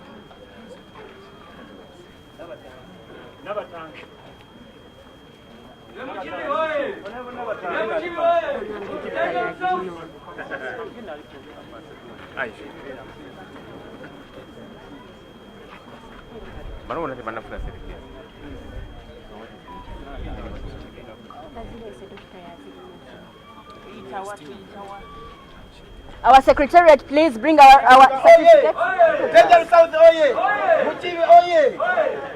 As we take our seats. What's a certificate? You're not symbolically, but taking every fund.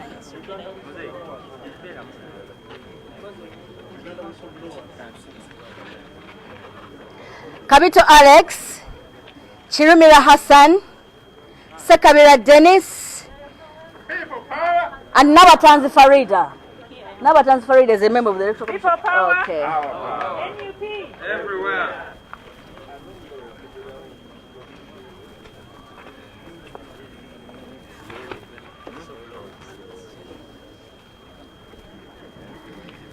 Bale sisi ndemeka.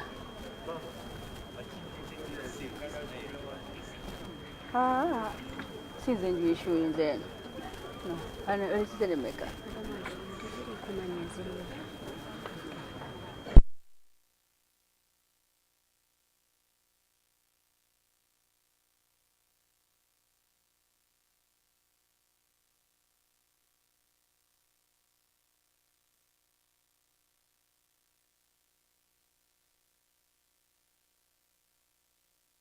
Powers Association, bebali awo abambadde black abanyumye. They will take a photograph with our principal, and here is their certificate.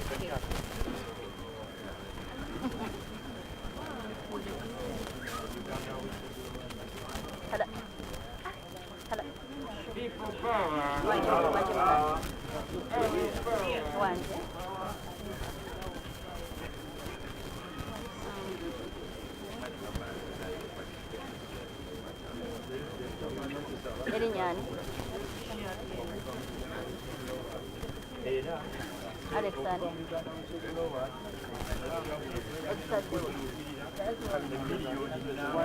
Where is it?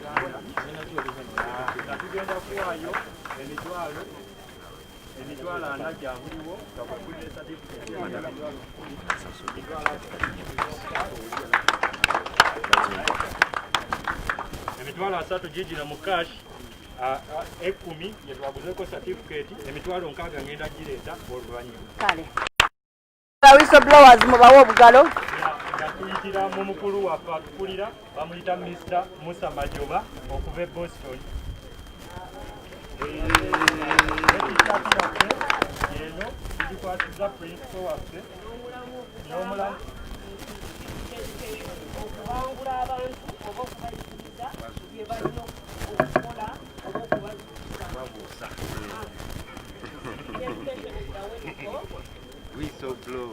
Banange mwebale nnyo mwebalire ddala.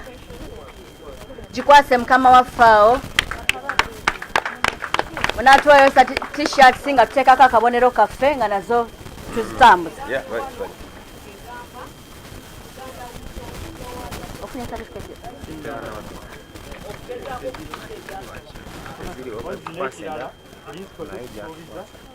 mulanga bwonna tujja kugutuukiranga nebatusobodde era nga twavuddeyo kukuukubira mu bujjuvu obwatali kwekweka tujja kuyimiriranga wamu era tuli mu kibiina mwe tuli munda tweyanziza nnyo bannaffe. The whistleblowers, thank you so much. Honorable Kawalia, please step forward to receive your certificate.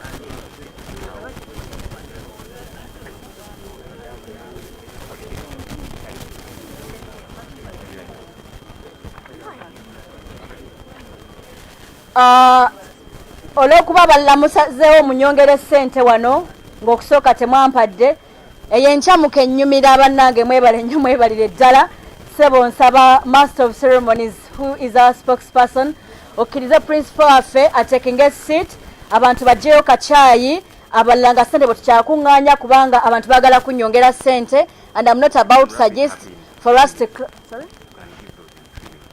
We're doing it.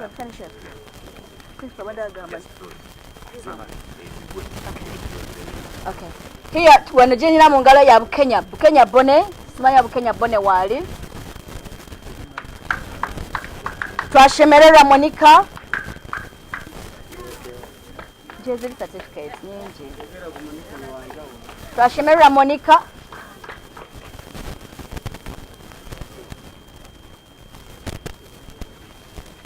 Sebo omwana oyo aneewunyisiza nnyo y'omu ku bakozi ba wano naye yagambye tajja kuviiramu awo kaweeyo. Monica njagala kwebaza oli wanjawulo mumukubire engalo. Ye mukyala akola emirimu wali mu dduuka. Tulina edduuka lya People Power wano abeera wali mu dduuka lyaffe. Monica webale nnyo okukwata certificate yo mukulu agikwasa.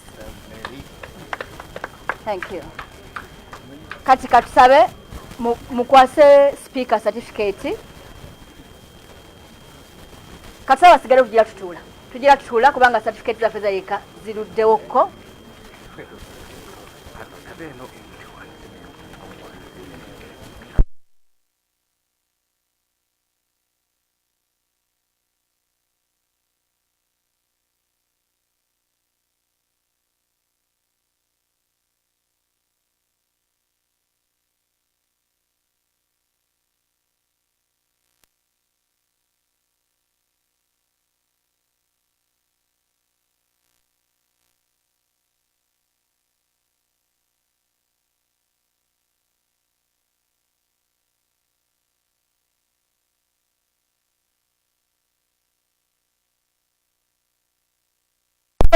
Campaign ya very different. Bwe singa temubirabangako ebyaffe byawufu si bya bulijjo mubigumire bijja kutambula bwe bityo. Style njawufu tukwebaza mukama waffe okuleta style empya. Yes, the speaker Kawalia will take a certificate.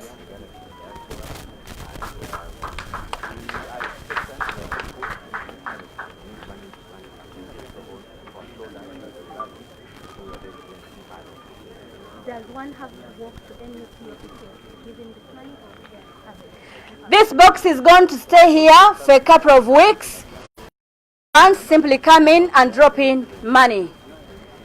So our fundraising is on. Okuva leero tugenda kubeera wano nga receiving nene mu field tujja kubeera nga tujja. Allow me to talk about the mobile money account 0703 636363. That's our official mobile money account. Please feel free okuteka kwa sente eri mu mannya ga Daniel Oyerot. Daniel Oyerot is the name in which the mobile money account is. And then our online People Power shop, buli kye tutunda wano tutaddewo online People Power shop, which is www.shop.peoplepower.ug. Spaces tezirimu.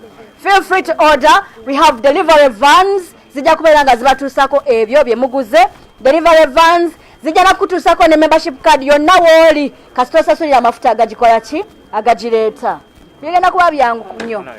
So as we go,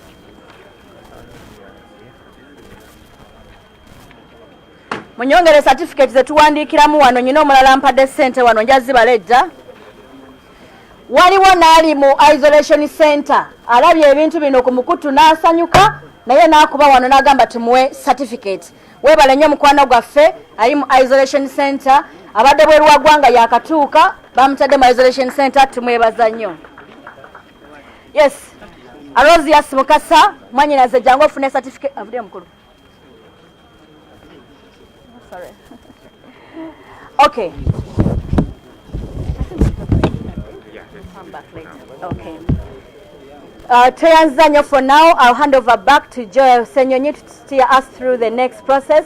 Those buying certificates, tetujja kukola lunkulu kufuna sente. Buli kimu tujja kikola. Thank you so much. Over to you back, Joel.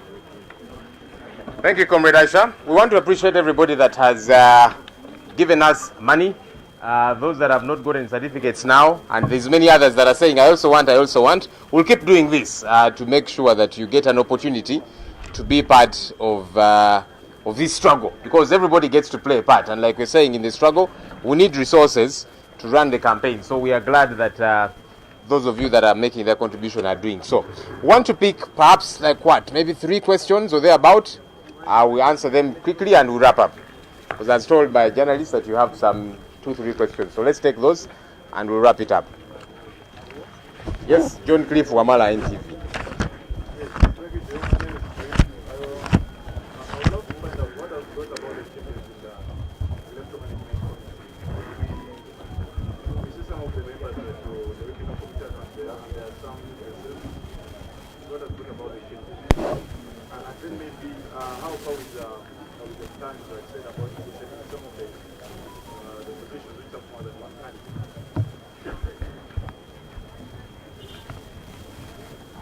Okay.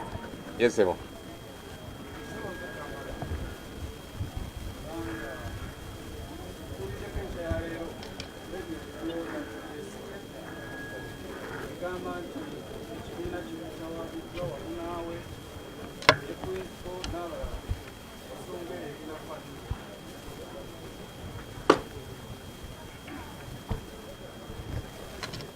Yes, sir.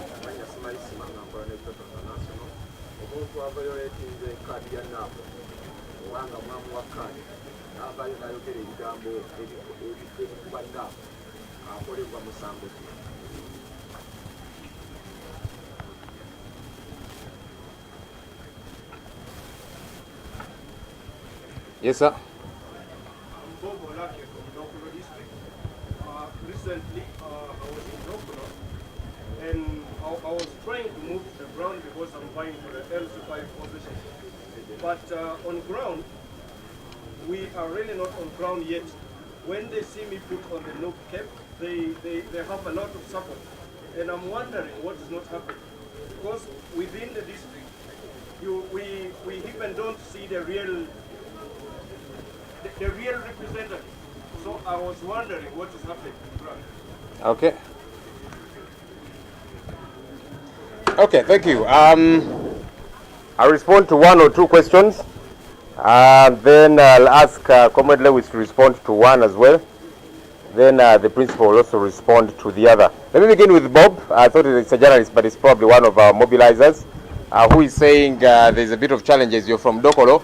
My brother, please take charge. Joel Senyonyi, Honorable Chagulanyi Sentamu might not necessarily come to Dokolo per se, but since you are there, connect with our people there. But I'll also request you after here to meet Comrade Chidandala so that you work that out such that our teams there get empowered and you get to do work. We also want to move away from the idea of, so everyone, the people of Dokolo, the people of Mbarade, they are expecting Honorable Chagulanyi has to first come there and make things happen. No. We are all leaders. And like he keeps saying, he wants to see many Chagulanyis in Mbarara, in Gulu, in Dokolo, in Arua, in Bukit Dijinja, everywhere, because we are all leaders in our own right. I'll respond to 1 other, the question of the court case by Tamale, since I am one of those that have been taken to court. Look, we are law-abiding, as we have always said. We are a registered entity. The National Unity Platform is a registered entity. It can sue, it can be sued. So people will come up with all manner of cases, some flimsy, some otherwise. We have no problem at all. The people that you are talking about, within our register, they don't exist. they're not card-holding members of the party. So for them to come up and say, you know, they were not part of the process, they were not involved, and yet they're party members, as far as we are concerned, if they were party members, we should have involved them. But they are not. They are not in our register. They are not card-holding members of the party. So if they have any query anyhow, it's their right to go to court. We shall find them there, and then we shall ask court for them to prove how they get to be members. I think for us that's an easy thing to be able to deal with. Ensonga y'abannaffe abagenze mu kooti ne batuwawaabira nze Honorable Kyagulanyi n'abalala, ffe nga NUP tuli bagondezi b'amateeka era ng'ekibiina tuli registered, tusobola okuwawaabirwa ate naffe tusobola okuwaaba mu kooti. So abakulu abo bavuddeyo ne bagenda mu kooti nga bagamba bamemba ba party ate tetwaba involvinga mu bya delegates conference n'ebirala. Okusookera ddala buli eri alina okubeera involved twamu-involvinga. Abakulu abo mu register y'ekibiina tebaliimu, membership card ez'ekibiina tebazirina. So kati ffe twalesigamye ku ki? Okubayita beetabe mu bigenda mu maaso. Naye of course baddembe lyabwe okgenda mu kooti, tujja basangayo ne kooti tugigambe ebabuuze ki ekibafuula bammemba, kubanga mu register y'ekibiina tebaliimu, membership card ez'ekibiina tebazirina, tetubamanyi. Ate bayideyo mujja kuwulira n'abalala bangi gavumenti bejja okuteekateekayo, naye ffe ekirungi nti bammemba baffe tubamanyi, abali mu register n'abalina membership card, abo betukolagana nabo mu buli ngeri. I'm going to request Lewis to talk about, Isma asked those who attack NUP and yet they are card-holding members. Please come. Secretary General, you're the one who gives out membership cards. So it looks like there are people who give membership cards and they attack us. Come and respond. That's a question coming from Isma. Then I'll invite the principal.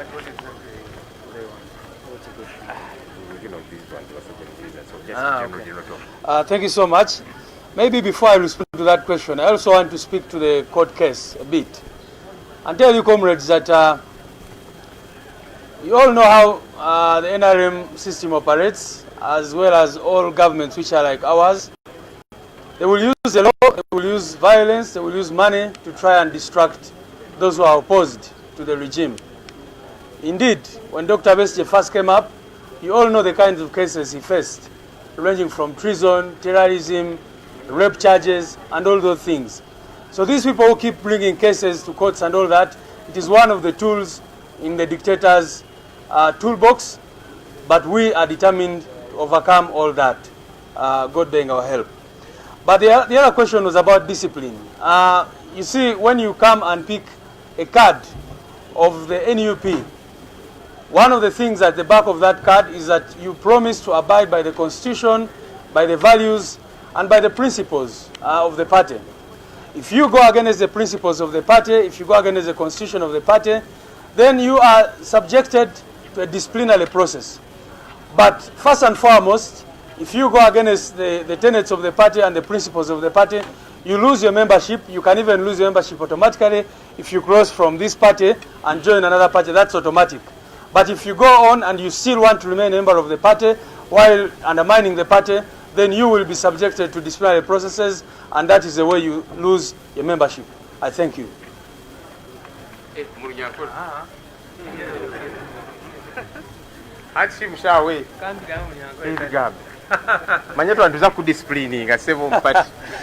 Okay, ekyokubanza nalina gamba nsonga y'emishango shango gye balukuleeta kugira ngu abantu bona abateje kibabi ningashabu tulikweta ba dictator mu rujungu butosha nibakozesa ebiragiro kugeza aho kuremesa abari kubarwanisa haza nicyo turi kureba kikugenda mu misho hati buri zoba ntarigayo ka group aka ngo katwara mu koti nyenchakare baleta embuni n'ebindi bintu konkana ningambira abantu n'abanyaganda bono kubagarama amani webyona ntira kubisingura ekindi enshonga y'emichwe ningashi abantu abarukija bakakwata kadi zitu then bakagenda bakakola ebintu ebindi abo abantu tubagambira ngutwine constitution yitu ningashi engenderaho y'ekibiina wabura kukigenderaho nitubasa kutwara omukachiko kitu akemichwe akakachiko kakushara omushango tukubinje omukibiina olekeraho kuba omuntu olekeraho kuba omwe abantu abo mukibiina cha National Unity Platform mwebale munonga kale sebo ntuza kubasingula nijuka keshongolo kaliya tuli abasinguzi tuja keshongola kutula heze mbwene. I'll just respond as we wrap up to the questions of Cliff. You asked why the changes. Such is life, such is organized entities like ourselves. It's always all right to make changes whenever need arises, such that work can move a lot more smoothly and all of that. So the changes that have been made are to make sure that work gets to be done effectively and such that there gets to be delivery by the Election Management Committee. And we have so much hope and faith in the new team that we have instituted. You also asked about the question of multiple candidates. For starters, of course, we are a political party, and so we've got to do things a proper way. Be that as it may, we have already begun. Consensus building is happening in various areas, and our Election Management Committee is helping us to do that. So the multiple candidates interested in a particular position get to sit, and among themselves agree and say, you know what, so-and-so has an overhead in relation to the rest of us. Let's allow him or her to go for that position, and the rest of us can go for probably other positions. It's already happening, and once that entire process is done, we'll be letting the country know who is going to carry the flag of NUP where and all of that. Ensonga y'akakiiko ennongoosereza gye tukoze ekyo kya bulijjo era ng'ekibiina akaseera katuuka ne tugamba nti kale wano tukyuseemukko emirimu gyeyongera okutambula obulungi. So tukyusizaamukko mu bakulembeze b'akakiiko kaffe akakwasisa ebyokulonda tulabe nti emirimu ate gyeyongera okukolebwa nga bwe kirina okubeera, era tuteekako n'abantu abalala abajja okuyamba bannaffe ababaddeyo okutambuza emirimu gyaffe gino ku supiidi eyeetaagisa. Bakandideesi abangi ennyo already entuula zatandise okubeerawo okwogerazaganya bannaffe 2, 3, 4, 5 beegwanyiza ekifo kyekimu nga batuula wansi ne bawayamukko era ne bakkaanya nti kale ono yatulinako enkizo tumuleke yagende ku kifo ekyo ffe abalala maybe tulumbe ebifo ebirala enkola bwetyo. Era akakiiko kaffe aka Election Management Committee katuyambako okwasaganya ensonga zino. All right, thank you very much everybody for coming through. That will be pretty much the end. Let me invite Comrade Nusifa to come and lead us in the anthems. And then I'll invite Katongolo Mutongolo. Used to be very prayerful. I'm sure he still is. He will lead us in the closing prayer. Anthems. Let's stand up. O Uganda, may God uphold thee. We lay our future in thy hand. United, free for liberty, together we always stand. Olutalonga luwedde tuliyambale ngule, tuliyambale ngule, tuliyambale ngule. Olutalonga luwedde tuliyambale ngule, tulisimba mu Uganda. When the struggle is over, shall wear the victor's crown. We shall wear the victor's crown. We shall wear the victor's crown. When the struggle is over, shall wear the victor's crown in the new Uganda. Tusabeko. Mukama Katonda ali waggulu tukwebaza olwakadde kano, tukwebaza olw'ekiseera kino ky'otuteereddewo, tukwebaza olw'obulamu bwaffe ffenna, naye mu kyo kyonna Kitange tukwebaza olw'obulamu bwa pulezidenti waffe Bobi Wine. Kitange tukwebaza olw'okumukuuma nga mulamu, ekirowoozo kye byonna bino byonna byazza atukolera, byonna byazza azimba. Kitange tukwebaza nti bisobodde okutuuka mu ggwanga lyonna, eddoboozi erisobodde okuzimba buli wamu wonna, nuupu mu mwezi ogutali gumu Kitange esobodde okulabika ng'etuuka buli wamu wonna. Kitange gano si maanyi gaffe, gano si maanyi ga kintu kyonna, wabula gano maanyi go. Kitange oyongedde okulaga amaanyi n'okuuma buli muntu yenna nga mulamu, n'oyongera otugattako buli muntu yenna, n'oyongera okulaga nti nuupu tuli ku mazima, tuli ku buwanguzi, tuli ku maanyi ago Kitange gwe g'otutaddemu ayi Mukama Katonda y'ag'otulaze. Kitange ffe tetukkiririza mu mayembe, tetukkiririza mu masabo, tetukkiririza tetukkiriza mu kintu kyonna wabula tukkiriza gwe Katonda asinga byonna. Era Kitange tukwebaza olw'akaseera kano ke tubadde wano nga tuddayo waffe nga tuddayo maka gaffe nga tugenda ku mirimu gyaffe egy'enjawulo. Tukusaba nga twewonga mu musaayi gwa Yesu ayi Mukama Katonda otuyambe tukwataganye ebintu byaffe bulungi nnyo ate otusitule mu mbeera yonna. Kitange n'essaala ejja gy'oli tukusaba okuume pulezidenti waffe kubanga bamwegezezaamu nnyo okwagala omugjawo naye ffe tumanyi gwe kagaba bulamu gwagaba obulamu obwa buli muntu yenna era gwagaba ebirungi ebya buli muntu yenna. Kitange nsaba buli muntu yenna ali wano ayi Mukama omuwe ssente omuwe obulamu. Ensawo yaffe ya Nupo giteekemu ssente tugenda funa ssente zigenda otambuza kampeyini yaffe mu ggwanga wonna era tueningaapu nga tufunye obuwanguzi. Mukama Katonda gwe twesiga tukimanyi tuli bawanguzi era tugenda kuwangula akalulu ka 2021 nga Kyagulanyi ye pulezidenti waffe. Kitange tukwebaza nga tumanyi buli munnamawulire ali wano ayi Mukama Katonda tukusaba omwongere omutima omugumu baleme kubeera mu katengo bamanye nti gwabakulembera gwabakuuma gwabayisa yonna gye bagenda. Kitange obuwanguzi buli mu ffe byonna tubisaba nga tuyita mu Katonda oyo asinga byonna. Amin. Amina. Ono omusajja musumba storage. All right, thank you everybody.